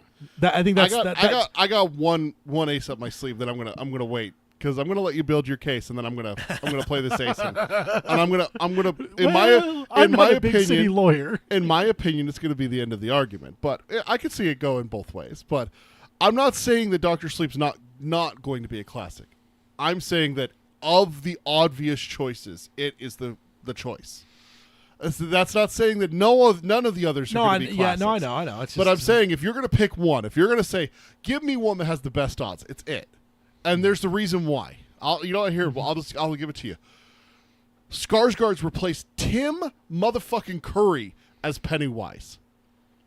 Largely, yes. We talked about this on the show when we pull up an It article talking about Derry or what's the new show called? Welcome to Derry. Welcome to Derry. That's not using Penny. No, but when it has had articles with it and it's talking about Pennywise, they use a picture of Skarsgård. They don't use Curry anymore. The fact that Skarsgård was able to replace Tim Curry, the traumatizer of millions of kids for clowns. It's true. Tells me that is a horror icon. Oh, certainly. You go look at those shirts now that have the horror icons sitting around playing poker or like the horror icons and everything like that. It's not Tim Curry anymore. It's already ingrained that Skarsgård is Pennywise. And so what I'm saying is that it has already cemented itself as a classic. I don't think Dr. Sleep is there yet. Is it going to get there? Most likely, I agree, and it belongs there. But it's already done it. And I'm not sure, Baraki's mentioning The Shining, The Green Mile, and The Shawshank Redemption. I'm not sure if he's mentioned it in terms of like one's destiny, because I think those are all classics now. And I don't think those are considered modern, as that might make some of us feel old. But they were ones that released, did not do so hot, and then became popular. Green Mile, that's incorrect. Green Mile, up until 2017, was the highest grossing King film of all time. That's true. Because remember we discovered that we jumped on Box Office Mojo in the light of the Dark Tower movie it was before the Dark Tower movie because we were talking about what does Dark Tower have to do because there was that article that came out where it's like all Dark Tower has to do to become the most profitable Stephen King movie of all time, and we were both shocked at how low the bar was, and it was Green Mile was that top one. So Green Mile was huge, but The Shining and Shawshank both were commercially not great. Shawshank, I don't remember if the reviews were bad on Shawshank though, or I mean, like The Shining was, but I do know it failed financially. I know that Shawshank was kind of a one that kind of shit the bed a little bit theatrically, which is not even the biggest thing to me. No. I don't care. Like, great movies fail all the time. So, Dr. Sleep is prime example. yeah. Carol says, I really liked In the Tall Grass. Oh, wait, that's not Tall Grass. That's right, Carol. That is 1922 is Yeah. what the third one on the screen. We got Gerald's Game, Dr. Sleep, and 1922 are the three films on there. Sadly, I have not seen 1922 yet. That has to change for me pretty soon. I need to see it. Yeah, me too. And it's on Netflix. It is. Hayden says, but Dr. Sleep is Obi-Wan. I win. Ha ha ha. That's fucking Obi-Wan Kenobi. Dude, I have to. If he comes up, that button is getting pushed. I'm sorry. I'm going to take that button off here. No, you can't. You just sounded like a child there. I know. Like a kid that's getting his cookie taken away. Well, you are. You're taking away my Obi-Wan button. So then it goes on. It says he says that it is natural, or I guess I'm synopsizing. It's not reading the article. Yeah. He says that it's natural for some films to become classics over time as audiences and critics come around to realize that the films are classics. So he does say top 10. Don't get too upset the fact that the numbering is off here. You'll understand why as the list goes on. Okay. But the first one off the bat actually surprised me a little bit. Okay. He has number 9, Mr. Harrigan's Phone, 2022. Really? Yeah, and I didn't hate this movie, but it felt middle of the road for me. I enjoyed it for what it was, but but he points out that Jaden Martell is becoming cinema's screen king. And says that he seems to add to his resume every year. And 2022 is no different when he starred opposite Donald Sutherland in Mr. Harrigan's Phone. He says, like most adaptations, this film is incapable of capturing the thematic layers of King's writing, but it stands out as a coming of age. But it is a standout as a coming of age story, mostly thanks to the performances of the two leads. And he does say that it does get better on repeat viewings, which I will admit I have not done a repeat viewing. And if he has, and it feels like it's getting better, that I could see it though, because it is, but I feel like this is I guess he doesn't really say horror, does he? Because I would say that the main thing with this is it stands out is it feels like it's kind of in that same, not quality wise, but in the same vein as your Shawshanks and Green Miles and stuff, in that it's King, but it's not really horror. I think this is like one that your mom, there's a little bit of supernatural in it, of course. You've read the book, you know that. Yeah. But this is like one I think your mom could watch and maybe miss the fact that it's Stephen King. This isn't The Shining. Yeah. This isn't The Mist. This Or isn't It. or It. This isn't that level, and I think that maybe that, I don't know, that could be good for it too, though, because suddenly when you take that out of that horror context, and now it's not going to be held up against the freaking mountain of the rest of what King's done, Right? Maybe whatever. So yeah, at some point maybe I'll have to jump back because I love this story too. It was actually one of my favorite. That was If It Bleeds too, wasn't it? Yeah. I think that's because that was the first one too. First one out of the chute. And I was just So like, good. I just loved it. Yeah, I'm gonna get a hashtag Peter is terrible for this one. I still haven't watched it, you got to get on that. dude. I forgot all about it. Oh, Baraki, number 1 modern movie that is not destined to become a classic, The Dark Tower. Oh man, but yeah, like I said, this is a shocker off the bat a little bit for me. But honestly, the more I thought about it, and the more when I read what he put down, I can't say he's wrong. Like, it might be, but like, damn, he's coming out hot here with some interesting takes. Why is it number 9? That's what I told you. There's numbering things. Just don't worry about it. Okay. Just don't worry about it. That's what you were talking about. Yes. Now the next one here. Okay, what's your thoughts? You haven't given much thought. I haven't seen it, so I mean, what can Oh I yeah, say? I guess that's true. But you need to watch it for sure. Yeah. The next one now, I know we've both seen, and this one actually surprised me as well. I started like, what the hell is this guy going on with here? And it is 2019's Pet Sematary. Really? Okay, now here's the thing I immediately thought of. I remember walking out of the theater and being a little bit underwhelmed, but was that because of my expectations, or was it because of the film itself? And then immediately after I saw it on here, I'm like, oh my God, maybe I need to rewatch this, because I remember coming out of it, there's some complaints I had. I'm sure it's on record on the podcast somewhere. But like, that may have been my fault. I may have gone in to that with higher expectations than it deserved. That ending was so dark. It was so good, dude. I loved it. So dark. Oh my God. So he points out that grief and guilt are the centers of this story, and the movie centers on those things. And while it follows the tradition of King adaptations in that it changes some aspects from the novel, he says that he feels that they are inconsequential to the plot, which I think is true. I think you could change stuff without, it's like changing the kid. I think that one, that was great dramatically because you're expecting it to be the other kid, but also you end up getting a better performance because you don't have to worry about 3-year-old. A smaller child, you get a little bit older. Yeah. So that's good. And he says while the film is not wall-to-wall scares, it has some of the scariest scenes in any King adaptation, and that's what makes me even more intrigued to go rewatch it. What's he talking about there? Dude, it actually, there was some scary parts in here, and I think the ending just kind of blasted them from our mind when we walked out of the theater, and I have not rewatched it since the theater. Yeah, Have I you? haven't. I don't. I'm trying to remember if I even own it or not. Dude, we should get Hayden and rewatch this. I like your thinking there. Yeah. He says that. And then he says it has some of the scary scenes, and then he adds something that's very interesting. Okay. He says it is an improvement on the original adaptation. Now Okay. that is a bold claim there. Because the original Pet Sematary is... It's pretty well liked. Yeah. So Hayden says it's so scary. I don't remember. Was the Achilles tendon? It's in the original. I know, but did they do this because it was in the book too? Wasn't it? Didn't he get attacked by his own scalpel in the book as well? I don't think that it was Achilles tendon. I think he was just stabbed in the leg. I love that. Dude, I haven't read Pets. Again, this is one of those ones that I was talking about with like my 2024 goal of rereading some of the classics. This is one of those ones. I've read it once and that's it. Yeah. Like, I need to reread some of these. He says he's busy that day. Oh, maybe my slideshow broke. Oh, no. Oh, are you trying to play it? I was trying to play it. Yes. Oh, you're the worst. I'm going to have to look into that. We're back to Mr. Harrigan's phone on my side. Oh, that's unfortunate. That is unfortunate. Oh, that's sad. We'll have to show him tonight when we see him. Okay, so yeah, yeah, I guess we were on Pet Sematary. He's just got to go.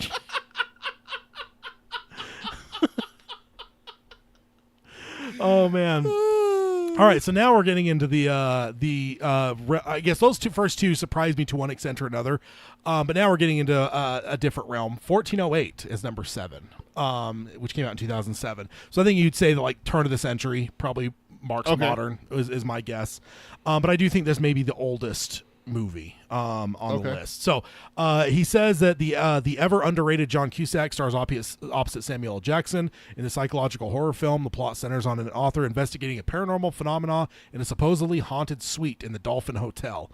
I would say never trust a porpoise hotel, but that's just me. Yeah, and then Carol, better than the original. That's a bold and incorrect statement. That was my original thought too. I don't know if I would can get behind it being better than the original, but I remember there was some stuff I really liked about it. I need to rewatch it though, because I do think maybe I was being too hard on it. Maybe that first time. And see, it. That's what he's saying is that this could end up being a classic. Yeah, exactly. So.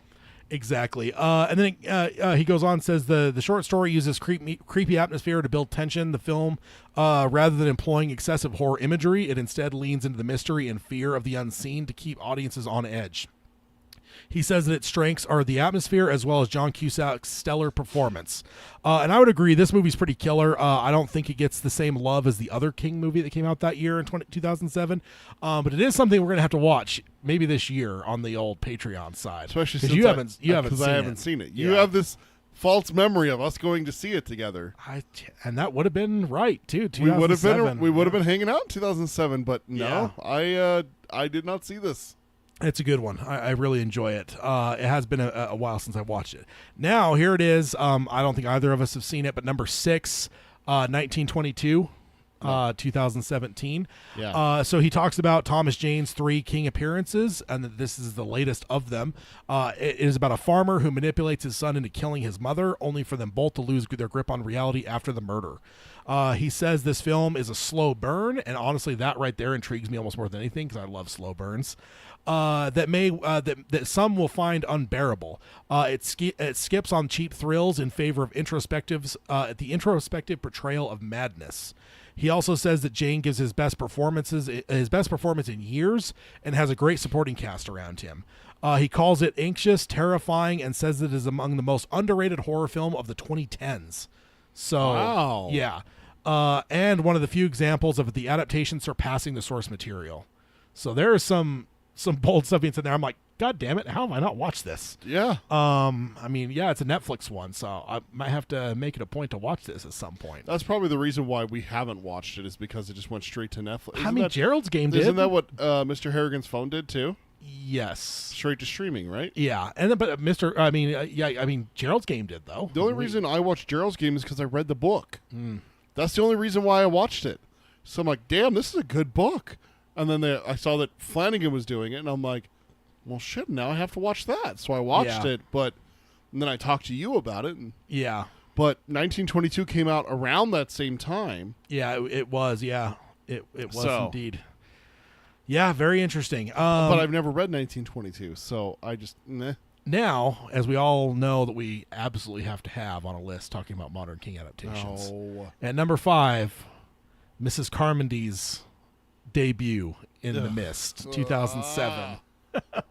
I mean, this is not destined to become. I think this is already a fucking stone cold classic. Dude, the fact really that the ending is still being used for like those shock value it's still reaction it still videos. gets talked about. Yeah. So I think this of the entire list, I think this is the one that I could, and it is also the oldest. I think 2007 is the earliest year that is on this list. 1408 in the Mist. But I will say I think this one is a fucking stone cold classic at this moment. That's what as Carol we speak says right now. That's a classic right now. Oh, hi, Spencer. He says he's at his birthday party, but had to stop by and say hey. Oh yeah. Is it your birthday party? If it's your birthday party, you can do what you want. You better watch it. Do you have a clown at your birthday party? That's what I always wonder now. Like, why aren't clowns at birthday parties more often nowadays? Well, I mean, for one thing, it doesn't happen because majority of them are just terrified because of Tim Curry. But about The Mist, he calls 2007 a banner year for King, and The Mist is a big reason why. He calls The Mist a masterpiece, or a masterclass in escalation and conflict. And while the monsters are scary, the true horror in this story is the people and what they are willing to do. Yeah. Which isn't that just King? If you had a bumper sticker of King, it'd be, yes, there's monsters, but humans are worse. Humans are the real monsters. Stephen King. Yeah, and then of course he mentions what he calls one of the most disturbing endings in the history of cinema. Yeah. So, that alone is why I think it is right now a stone cold classic. But so I guess it does belong on this list. Yeah. I think it's just underrating it a little bit to call it soon to be or will be or destined to be a classic, because I think it's a classic as we speak. Carol says no clown at your party. Blame Tim Curry. Do you think there's like a group of clowns that get together and they just like a support group? Yeah, and then they just like trash Tim Curry for hours. And they're all in makeup and full regalia too, right? Having a few drinks. They all show up in the same smart car. All pile out. Yeah. See, clowns are funny, right? As long as we're not, looking at them or interacting with them, yes. When they're over there, we're okay. Well, I don't know. In the last decade, we had all those clowns that were over there, and people were freaking out about it. No, see, those clowns were also running towards here. No, some of them were just standing on the sides of roads or but whatever. you know that's just waiting for me to turn around, and then they're going to disappear, and then it's not good. Indeed. So then next up, we have Gerald's Game at number 4. Yeah. 2017. He says that King's adaptations are a perfect vehicle for actors to show what they're capable of, and Gerald's Game is a perfect illustration of that from both Carla Gugino, I don't know how to say her last name properly, and then Bruce Greenwood. He calls this a fascinating look into trauma enhanced by classic horror elements that one can expect from King's works. He doesn't mention the degloving, which I have to mention. Just contractually obligated to mention because this is a mighty degloving in this movie too. It is pretty gruesome. It's pretty bad. Flanagan is famous for those. Yeah, it's a fun scene to watch, isn't it? So yeah. We just did it not too long ago on the Hangout. Yeah, Patreon. Yeah. He says it is elevated by a career best performance from Gugino, and it is a character study that shows that monsters are real and they live inside of everyone. Again, humans are monsters. And see, I don't know if that's the case. Well, I mean, it kind of is the case of this, but also it's just that the monsters do live inside people too. Mm-hmm. What is it, the Moonlight Man? Yeah. I think that got me so much the first time I watched it because I just didn't expect it. Like I'm like, what the fuck? Yeah, it's like dogs and all these other things, but then that thing shows up and it's like, what the fuck was that? Yeah. I love it. It's great stuff. All right, so number 3, one of the only appearances of television, I believe, and it is number 3 is Castle Rock, okay. 2018 through 2019. He talks about the golden age of television being bad and that some really great stuff slips through the cracks. As he feels this show did. The show uses King's mythology to build its narrative. He says that the show had a lot of interesting ideas, but its greatest asset was its stellar casting, including Bill Skarsgård, Andre Holland, Jane Levy, Sissy Spacek, and then in season 2 elevated even more with the brilliant Lizzie Kaplan playing Annie Wilkes. I still haven't watched season 2. You need to. That's a treat. That's a fucking Dude, I need to start season. writing shit down. Like you've said that 8 times today. Yeah. Well, 1922, Castle Rock, and Mr. Harrigan's Phone. Mr. Harrigan's Phone, yeah. Because 1408, we're going to have to do that for a Patreon hangout. 1408? Yeah, got to do that one. Patreon or? Yeah, I think so. I mean, that's where we're doing a lot of the reaction stuff anymore. But Castle Rock was great. You watched season 1, though. I did. Because that had Pangborn, right? That had Skarsgård.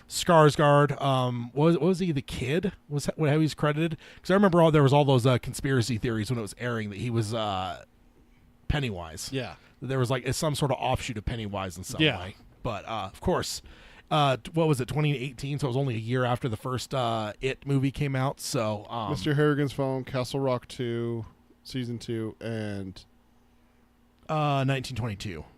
Because that's on my list now, too. After reading all that, I'm like, I've got to fucking watch 1922. you're like, man. why haven't I watched it? Yeah. In the Tall Grass is the other one, though. Carol mentioned that earlier, but that one's not on this list. But that one is another one that I've missed out on. I guess with Scrib now, I can also read them. Yeah, that's true. Read and then, or no, watch and then read always. But yes, I will be able to read them. Isn't that what you did with Gerald's Game? Well, I haven't read it yet. You still? What the fuck, You man? just said that earlier. You knew that. Because you told me I need to read Gerald's Game shit. and Dolores Claiborne. Yeah, that's right. Yeah. No, I have not read it yet. It's too short. I've only signed up for Scrib for it in the last 24 hours, sir. That's Shame.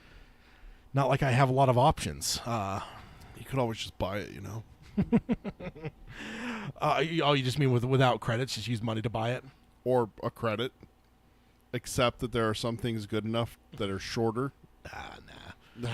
No, I will. I accept that. That's why I accept things that are like 16 hours to 10 hours. Those are the short ones I accept that are credit worthy. But once you get under 10 hours, man, fuck that. Like, seriously, there's been times I've been looking at reading synopses on books and stuff. Like, dude, this sounds really fucking cool. I go up to buy it and I see 7 hours. I'm like, fuck that. Swipe out of there real fast. Nope, not happening. That's a no for me, bro.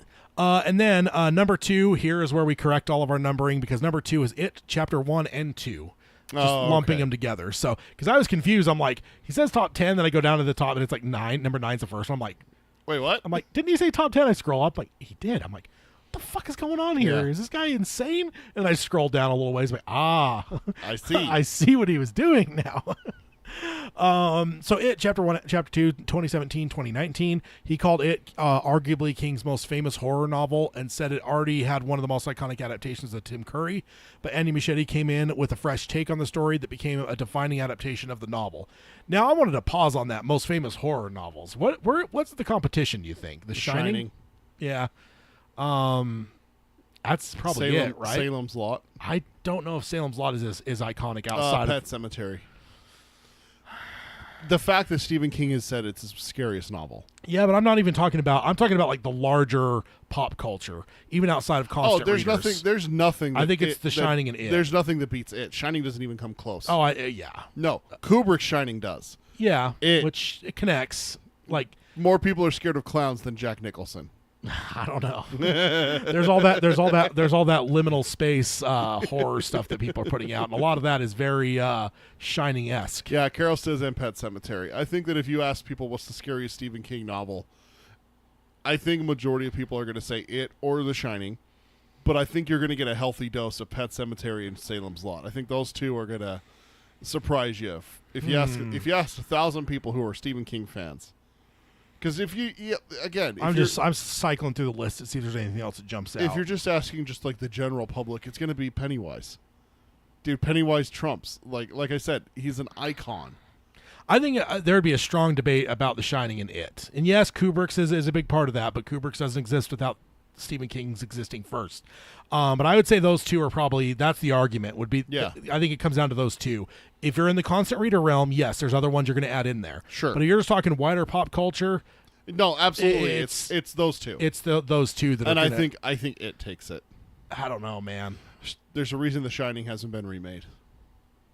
I mean, yeah, because nobody wants to touch it. Exactly.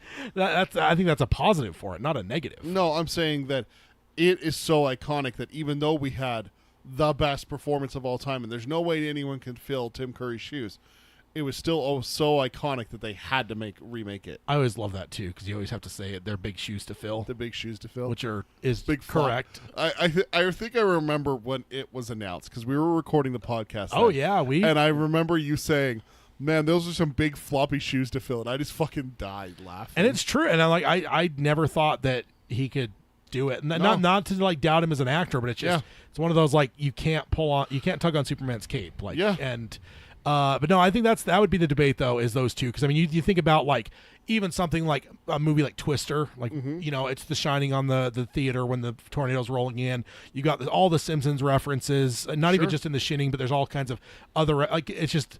I mean, what was the bloody elevator that we saw recently in something? Because King mentioned it on Twitter, where he mentioned that something also had a bloody elevator. That was it was a horror we film. saw it. It was a horror film. Yeah, because we saw because we both talked What about horror that. movie did we go see? What horror movies have come out recently? Hayden, what movie did we go see? Oh, Evil Dead. Oh, that's right. It was Evil Dead. Yeah. Yeah. But things like that, and like, and I'm not even saying it to disparage. I'm just saying that I think there is a debate to be had between those two. I think it's like there's Everest, and that's the two peaks right there. And I think there's an argument. If there is a difference, it's like slight. And I think there's an argument to be had for either of them. I don't think that one's right or wrong. I think both of those are so fucking iconic. I mean, sure. I don't know. It's that, but that's an interesting thing for him to say, because I was like, yeah, I guess that sounds about right. But it's like the fact that he says arguably means there is some argument to be made. But I'm like, as I cycle through my head, I'm like, that's it. It's The Shining or it. Like those are, and because he does cage it by saying King's most iconic horror. Because then you take out things like Shawshank and some of the stuff that is maybe matching in terms of, because I don't think Shawshank, I don't know if it is iconic of those two, because I don't think it gets referenced as much, but in terms of overall quality, it's probably in the same vein. Yeah. If you were to say overall King. Yeah. But also, how do you reference the Shawshank Redemption in the same way, right? Like having killer clowns or bloody elevators or like whatever. There's all these things you could like, or people popping through doors saying, "Here's Johnny." You can't really do that with the Shawshank very much. They do it with Shawshank all the time. I saw a reference just today on my wife's show, Scrubs. Freedom. It's the digging yourself out of prison. You pop up out of there and you go, oh yeah, and you go, freedom. Well, he doesn't say freedom. No, he doesn't. But that's what's been put in his mouth from pop culture. Is like from Braveheart. From Braveheart, they take that and they combine it with like, but that breaking out of prison, that clawing yourself out of the ground, sneaking out of prison, digging yourself out. Dude, that is absolutely from Shawshank. That's the icon from Shawshank. Is that rain scene where he's just, arms spread, letting the rain. I mean, that's certainly the most iconic. Element of the movie is that image, because I mean it's been on the posters, the covers, and it is like you're talking about, like the Here's Johnny and then the Pennywise the Clown. That is what's used from Shawshank for pop culture. There's an episode of Scrubs where they're talking about a grandma sneaking out of the prison, out of the hospital, and they do the prison thing, and she pops up out of the ground and she pulls a walker out, and that's Shawshank. Yeah. That's what that is. So I guess it can happen. It's just a lot harder to do. And I am going to get us through all this without mentioning Brooks too much, because that's one reference nobody wants to make from Shawshank. No. And you just wrote hashtag Todd is terrible. That's like 4 this episode. Oh, unearned. You're going for your record? Unearned. All earned. Unearned, for sure. But then he goes on and says, Machete had a fresh take and it had a defining adaptation of the novel. He says, while Chapter 1 is superior, both films are nearly perfect adaptations of one of the tougher novels of King's to adapt. He gives props to Skarsgård as Pennywise and to the kids who all killed it in their roles as well. And then he says the duology is now the barometer against which all future King adaptations should be measured. And that's what I'm saying. That's an interesting an interesting way to put Yeah. it for sure. Carol also says wider pop culture. I don't know. For movies, I can't call it. I think that's the same for me. I think that's like a by the nose type. You got to get one of those like super speed cameras to get the horse race down to the whiskers and figure out which one crossed the finish line first. So yeah, that is a bold claim though to measure everything again, and I agree. I mean, especially if you're doing horror stuff. I mean, if it's horror, it's going to be based. It's going to be compared to it. Yeah, for sure. Also, the simple fact also is that since it was so popular and so successful, I know you've mentioned this is not necessarily something that they're destined to become classics, but also one of the things it's going to be used as a measuring pole for how successful they are. Yeah, Something which is unfair. Something comes out and it doesn't do well against what it did. Yeah, it's going to be unfair. Like it is absolutely unfair, that's but unfair. It is what they're going to do. Oh well, it didn't make as much money as it. Well, it's not even close to being the same thing as it. I mean, we're talking about the Dark Tower here. Oh wait, that fucking happened. The Dark Tower fell flat on its face. Not that it didn't have its issues, but comparing the two was so popular that year because it came out just a couple months after the Dark Tower fell flat on its face. And I know we're not debating it still, but I will also mention, wasn't there that Ready Player One had a pretty intricate shining thing from what I understand? I think I watched that scene I haven't seen the movie, but I watched that scene on YouTube because I was told by countless people, like, dude, you got to watch this movie. Yeah. It has a really cool shining thing, so I just went on YouTube. Found the shining scene. Ready Player One. That's all I need. Yeah. It's actually, dude, you would actually like Ready Player One because it's just a love letter to Steven Spielberg. I heard he took most of his Spielberg references out. No, because he directed it. Yeah, yeah, and I heard. Dude, the whole point is it's a race, right? They're running around in DeLoreans and that's not him. There's T-Rexes constantly and everything like that. Maybe he didn't take everything out, but I think he took some major things out from the book that were Spielberg related, and I was just like, screw you, Spielberg. Put your own shit in there. Understand that you're that iconic. Like, it almost made me sad that he adapted it because it's like if the book it was so much more of a love letter to his stuff, but then for him to come in and to direct it and then take a bunch of stuff out, like that seemed dumb to me. I don't know. And I love Spielberg, but like, come on, man.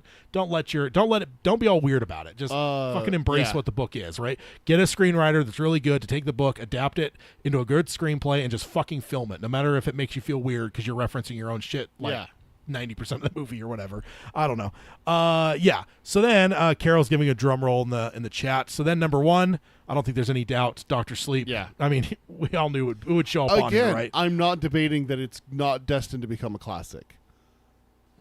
My debate is if there's a clear favorite to me, it already is it. It's already a classic to me. That's all I'm saying.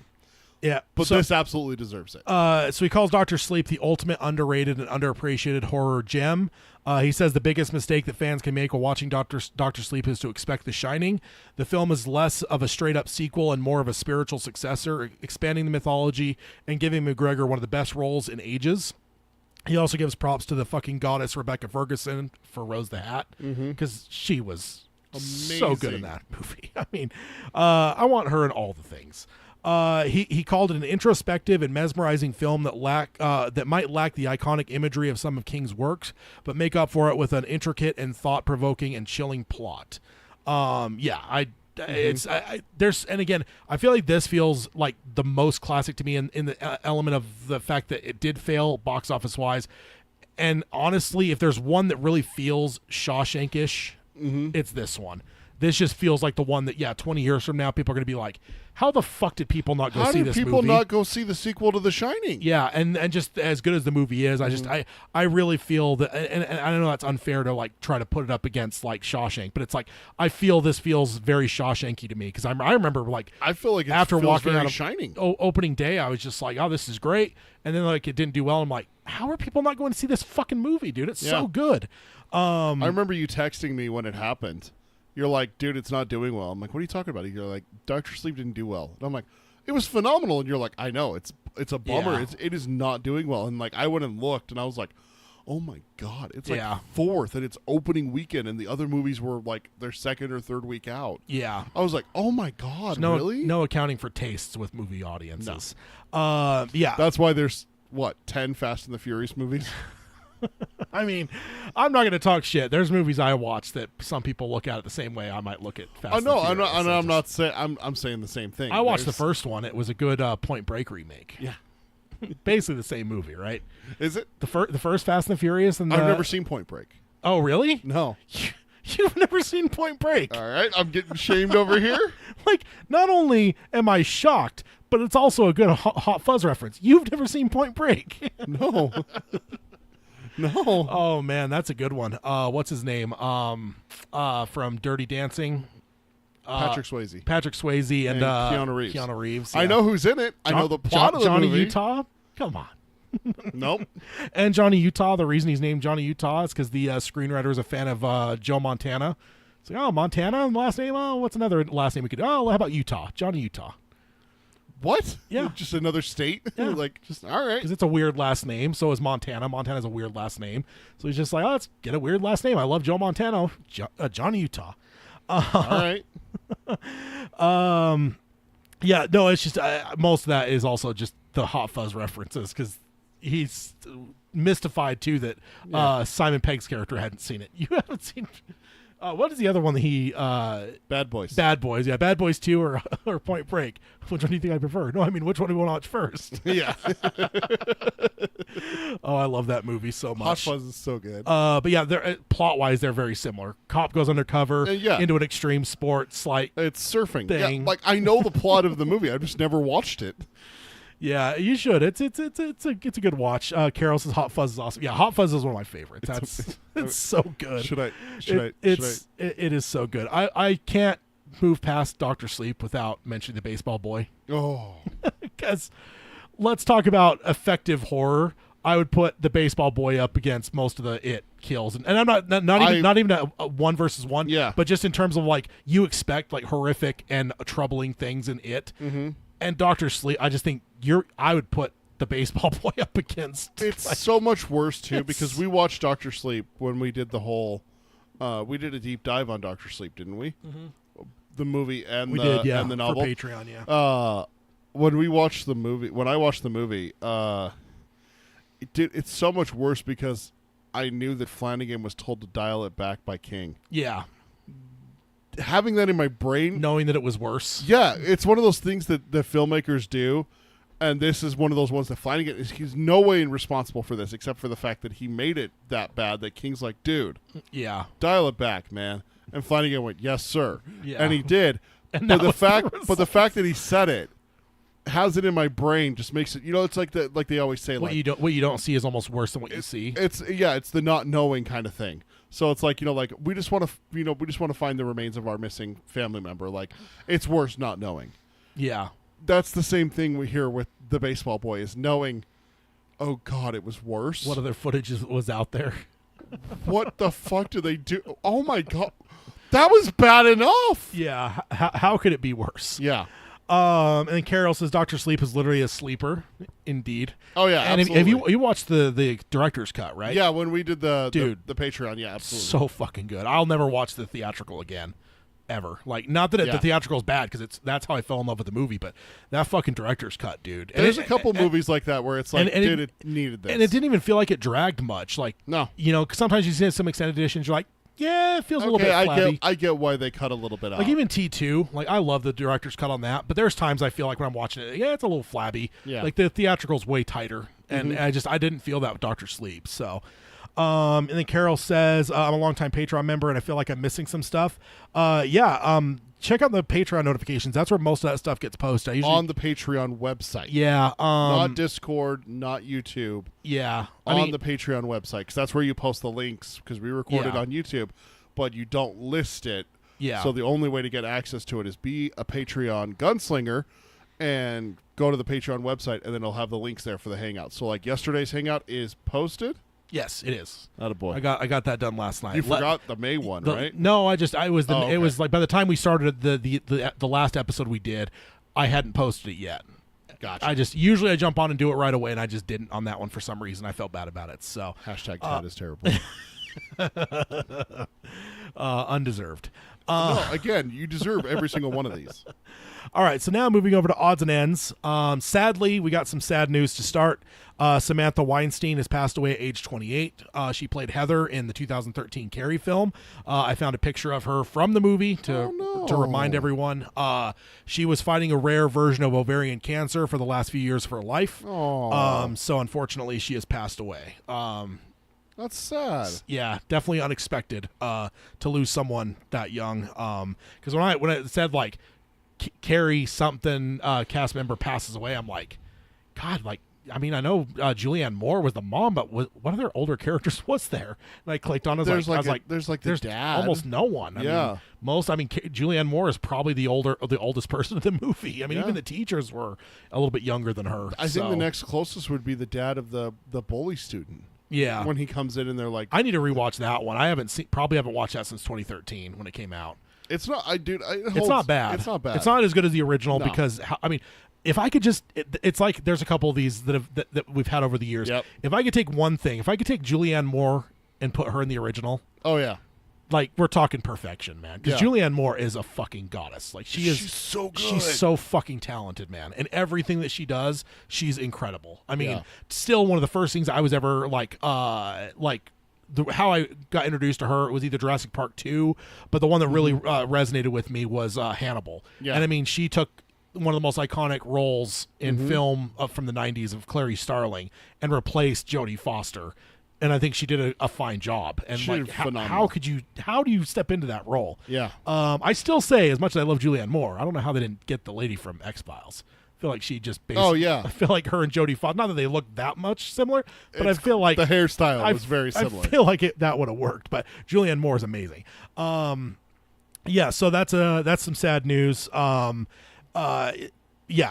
go ahead to the next one. So the writer and director of the upcoming Teenage Mutant Ninja Turtles, Mutant Mayhem, Jeff Rowe, said in an interview here, he said, "We wanted it to be like Stand By Me and Lady Bird. But with Ninja Turtles, they've got a lot of inauthentic confidence that teenagers usually have. When you're a teen, you don't know any better, so you operate with this hyped up sense of we can do anything." Yeah. So, which that feels very Stand By Me. So, I'm really stoked. This might be the first Turtles movie I've seen since the original 2. Like, I watched the third one, was garbage. But I've skipped almost every Turtles movie that's come out over the last 15, 20 years, something 30? like that. No, there's been like a number of them in the last 15 or 20 years that have come out that I've just skipped. Like, they've had Turtles movies dating back to like 1998, like animated ones. I know there was like the one animated one that was super like not anime-ish anime full on, but it felt more anime. There was the two that looked like monsters, the one in the sequel, the Michael Bay one, and then I think there was one other cartoon one that I know of. But yeah, either way, this will be the first one I've seen in a long time. It sounds about right. And Lady Bird's a great movie too. I've never even heard of that. Really? That's a great one. I'm trying to remember. I think it's the lady. Oh shit, there is. Oh yeah, Teenage Mutant Ninja Turtles 2007. Yeah, that's the cartoon one, right? Yeah. Yeah, and then there was the two ones that look like monsters. The Michael Bay ones. Yeah. And then there was. There are certainly some other shows, but I don't count shows because I'm not going to go and watch. There was an animated. Oh, there was an animated movie that came out last year. That's right. My daughter loves that one. Yeah, so I'm stoked on that. Next up, this is a very interesting one. Needful Things is coming to 4K. And I guess I have this title on the screen a little bit wrong. I say new cut of the film on this slide. That's not necessarily fully true. But I'll just read this. Needful Things is getting a 4K remaster. The very exciting thing is there is a little over a 3-hour cut that was a television cut of the film that will be included. This will mark the first time that this has been available to own in the States. Oh. So back in 1996, TBS aired the film with a 191-minute extended cut. The extra footage included more citizens of Castle Rock and their lives, namely Cora Rusk, which turned into almost a background character in the normal cut, that she had more in this. The first time ever that this has been legitimately, outside of being on air on TBS in 1996, this is the first time that people in the States have been able to get their hands on this, which makes me really happy that after I finished reading this not too long ago, that I didn't go watch the version I have, because I'm waiting till this comes out in July 25th, 2023, buying this shit, and I'm watching it immediately to watch the extended cut in full 4K glory. There you go. So Very nice. yeah. So again, July 25th, 2023. So, yeah, Carol, the original, Needful Things, definitely pretty cool. Can't wait to see it. That was a fun book, man. It was. That book was fucking nuts. Kept you on your toes for a while. You're like, what the hell's going on? Yeah, I could see that's one I could see myself rereading.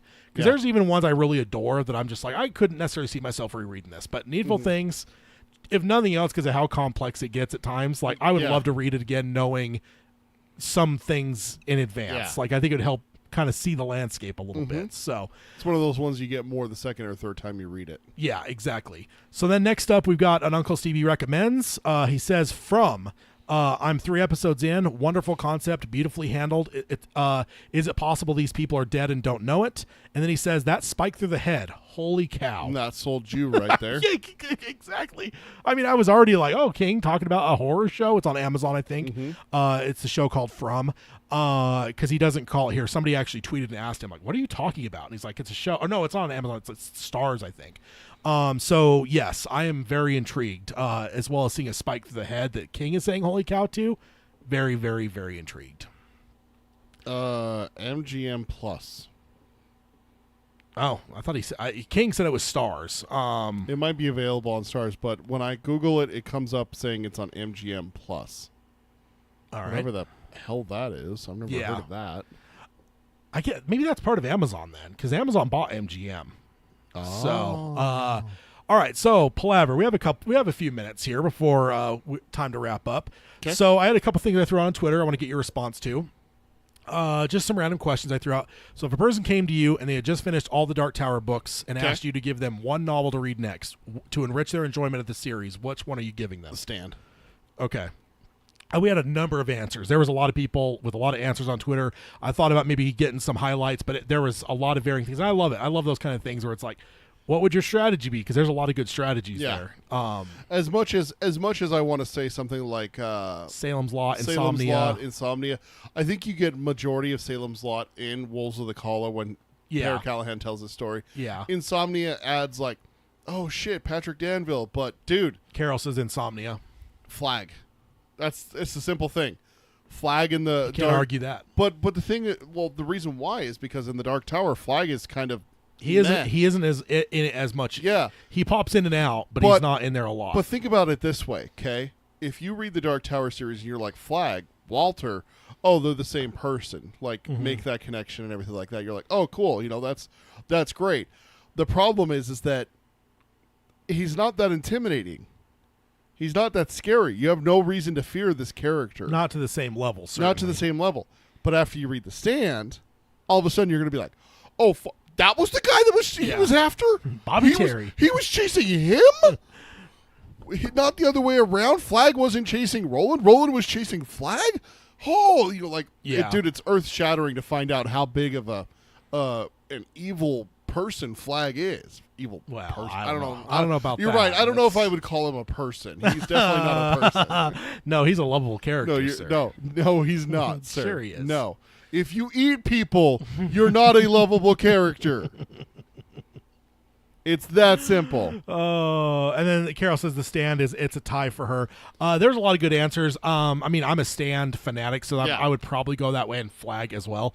But I could see some. I would say my outside one. I would say Hearts of Atlantis, and I know that doesn't add as much. Yeah. But adding the element of the low man way more, and also, dude. After doing that fucking deep dive on Patreon of that, dude, I love that fucking book, man. Yeah. Like, I didn't enjoy it as... I enjoyed it. It was okay, but I didn't enjoy it to the same level. But after doing our deep dive, dude, I'm like, that is one that I might make like a regular every 2 to 3 years I'm going to go and read that. Because it is just fucking... It's a masterpiece of a book. So, yeah. And then my next one I did, when someone says The Dark Tower, what is the first thing that comes to mind? Could be a scene, could be an image, could be a line or a quote.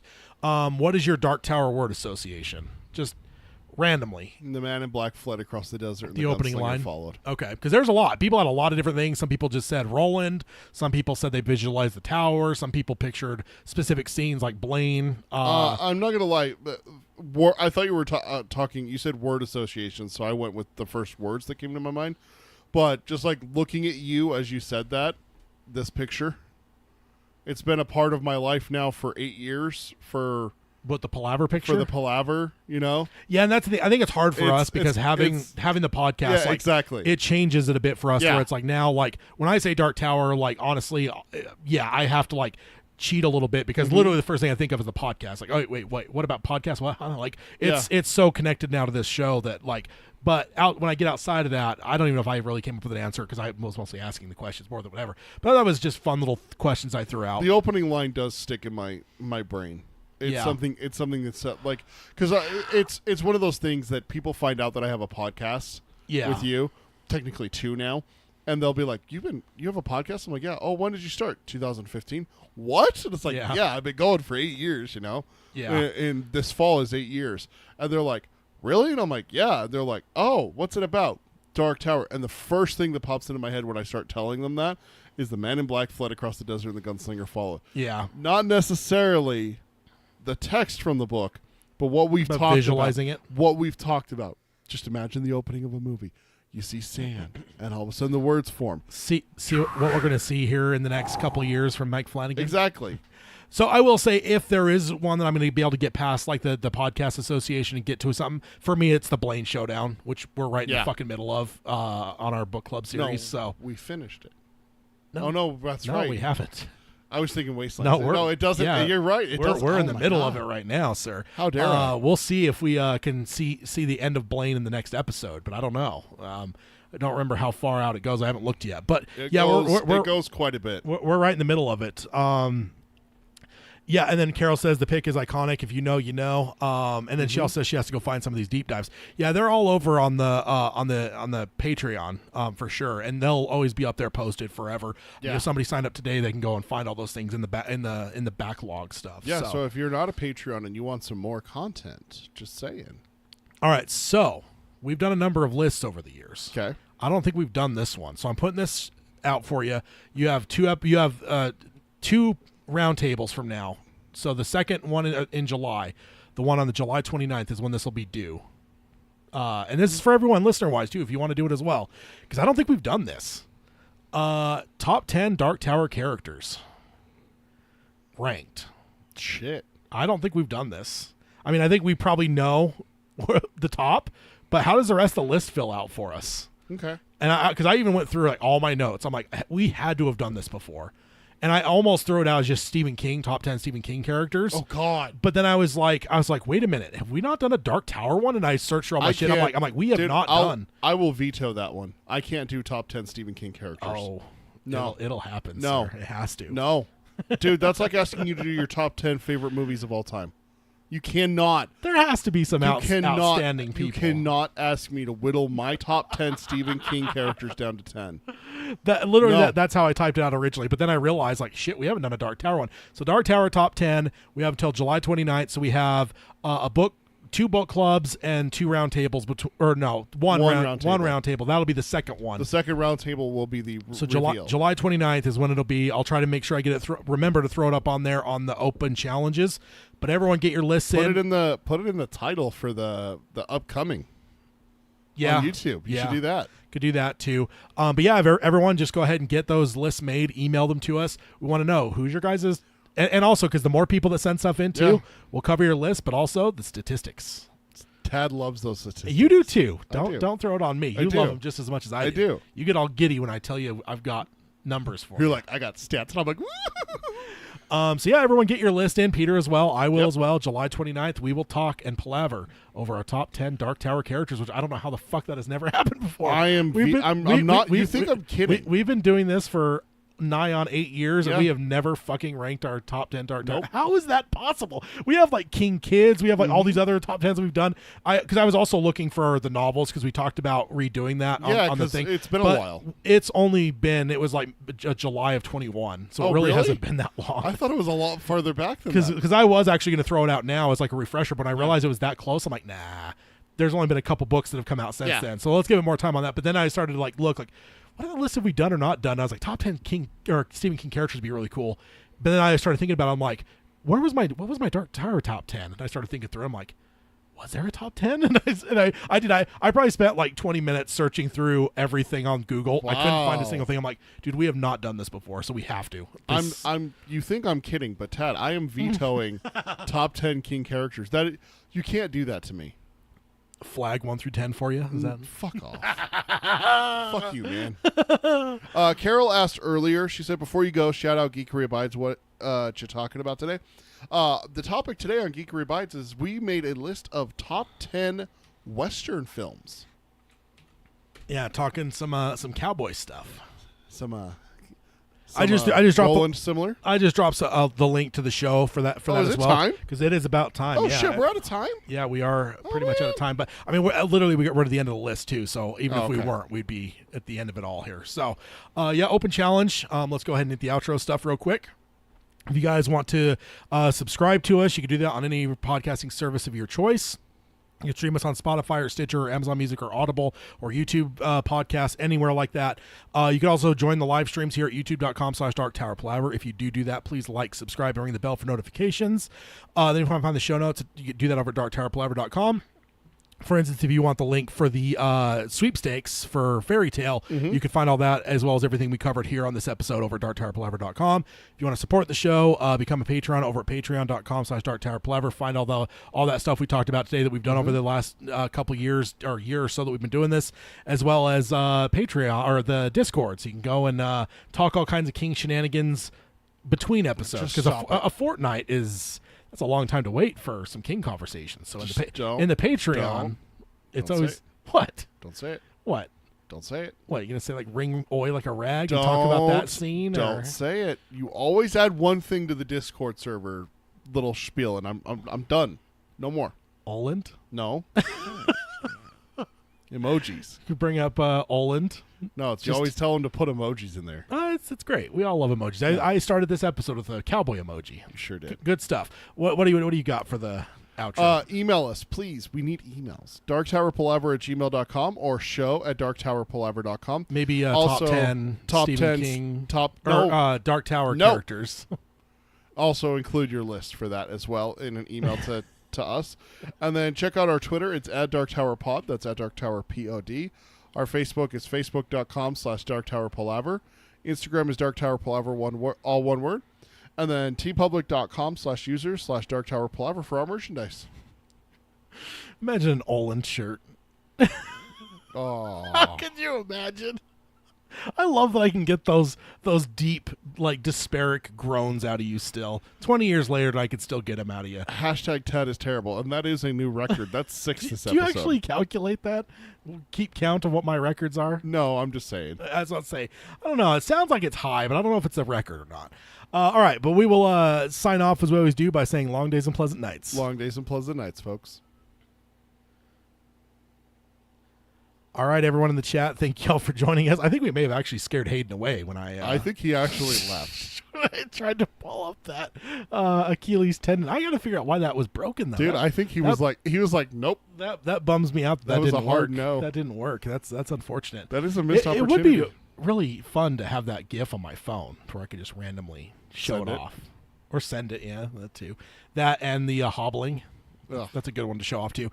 But thanks everyone for joining us. Had a number of people throughout the time here. Carol, thanks for joining us. I know you spent some time moving as well as had a birthday. So hopefully all that was great and easy. Zach, Hayden, Spencer, Baraki. Yeah, thanks everyone for joining us. Yep.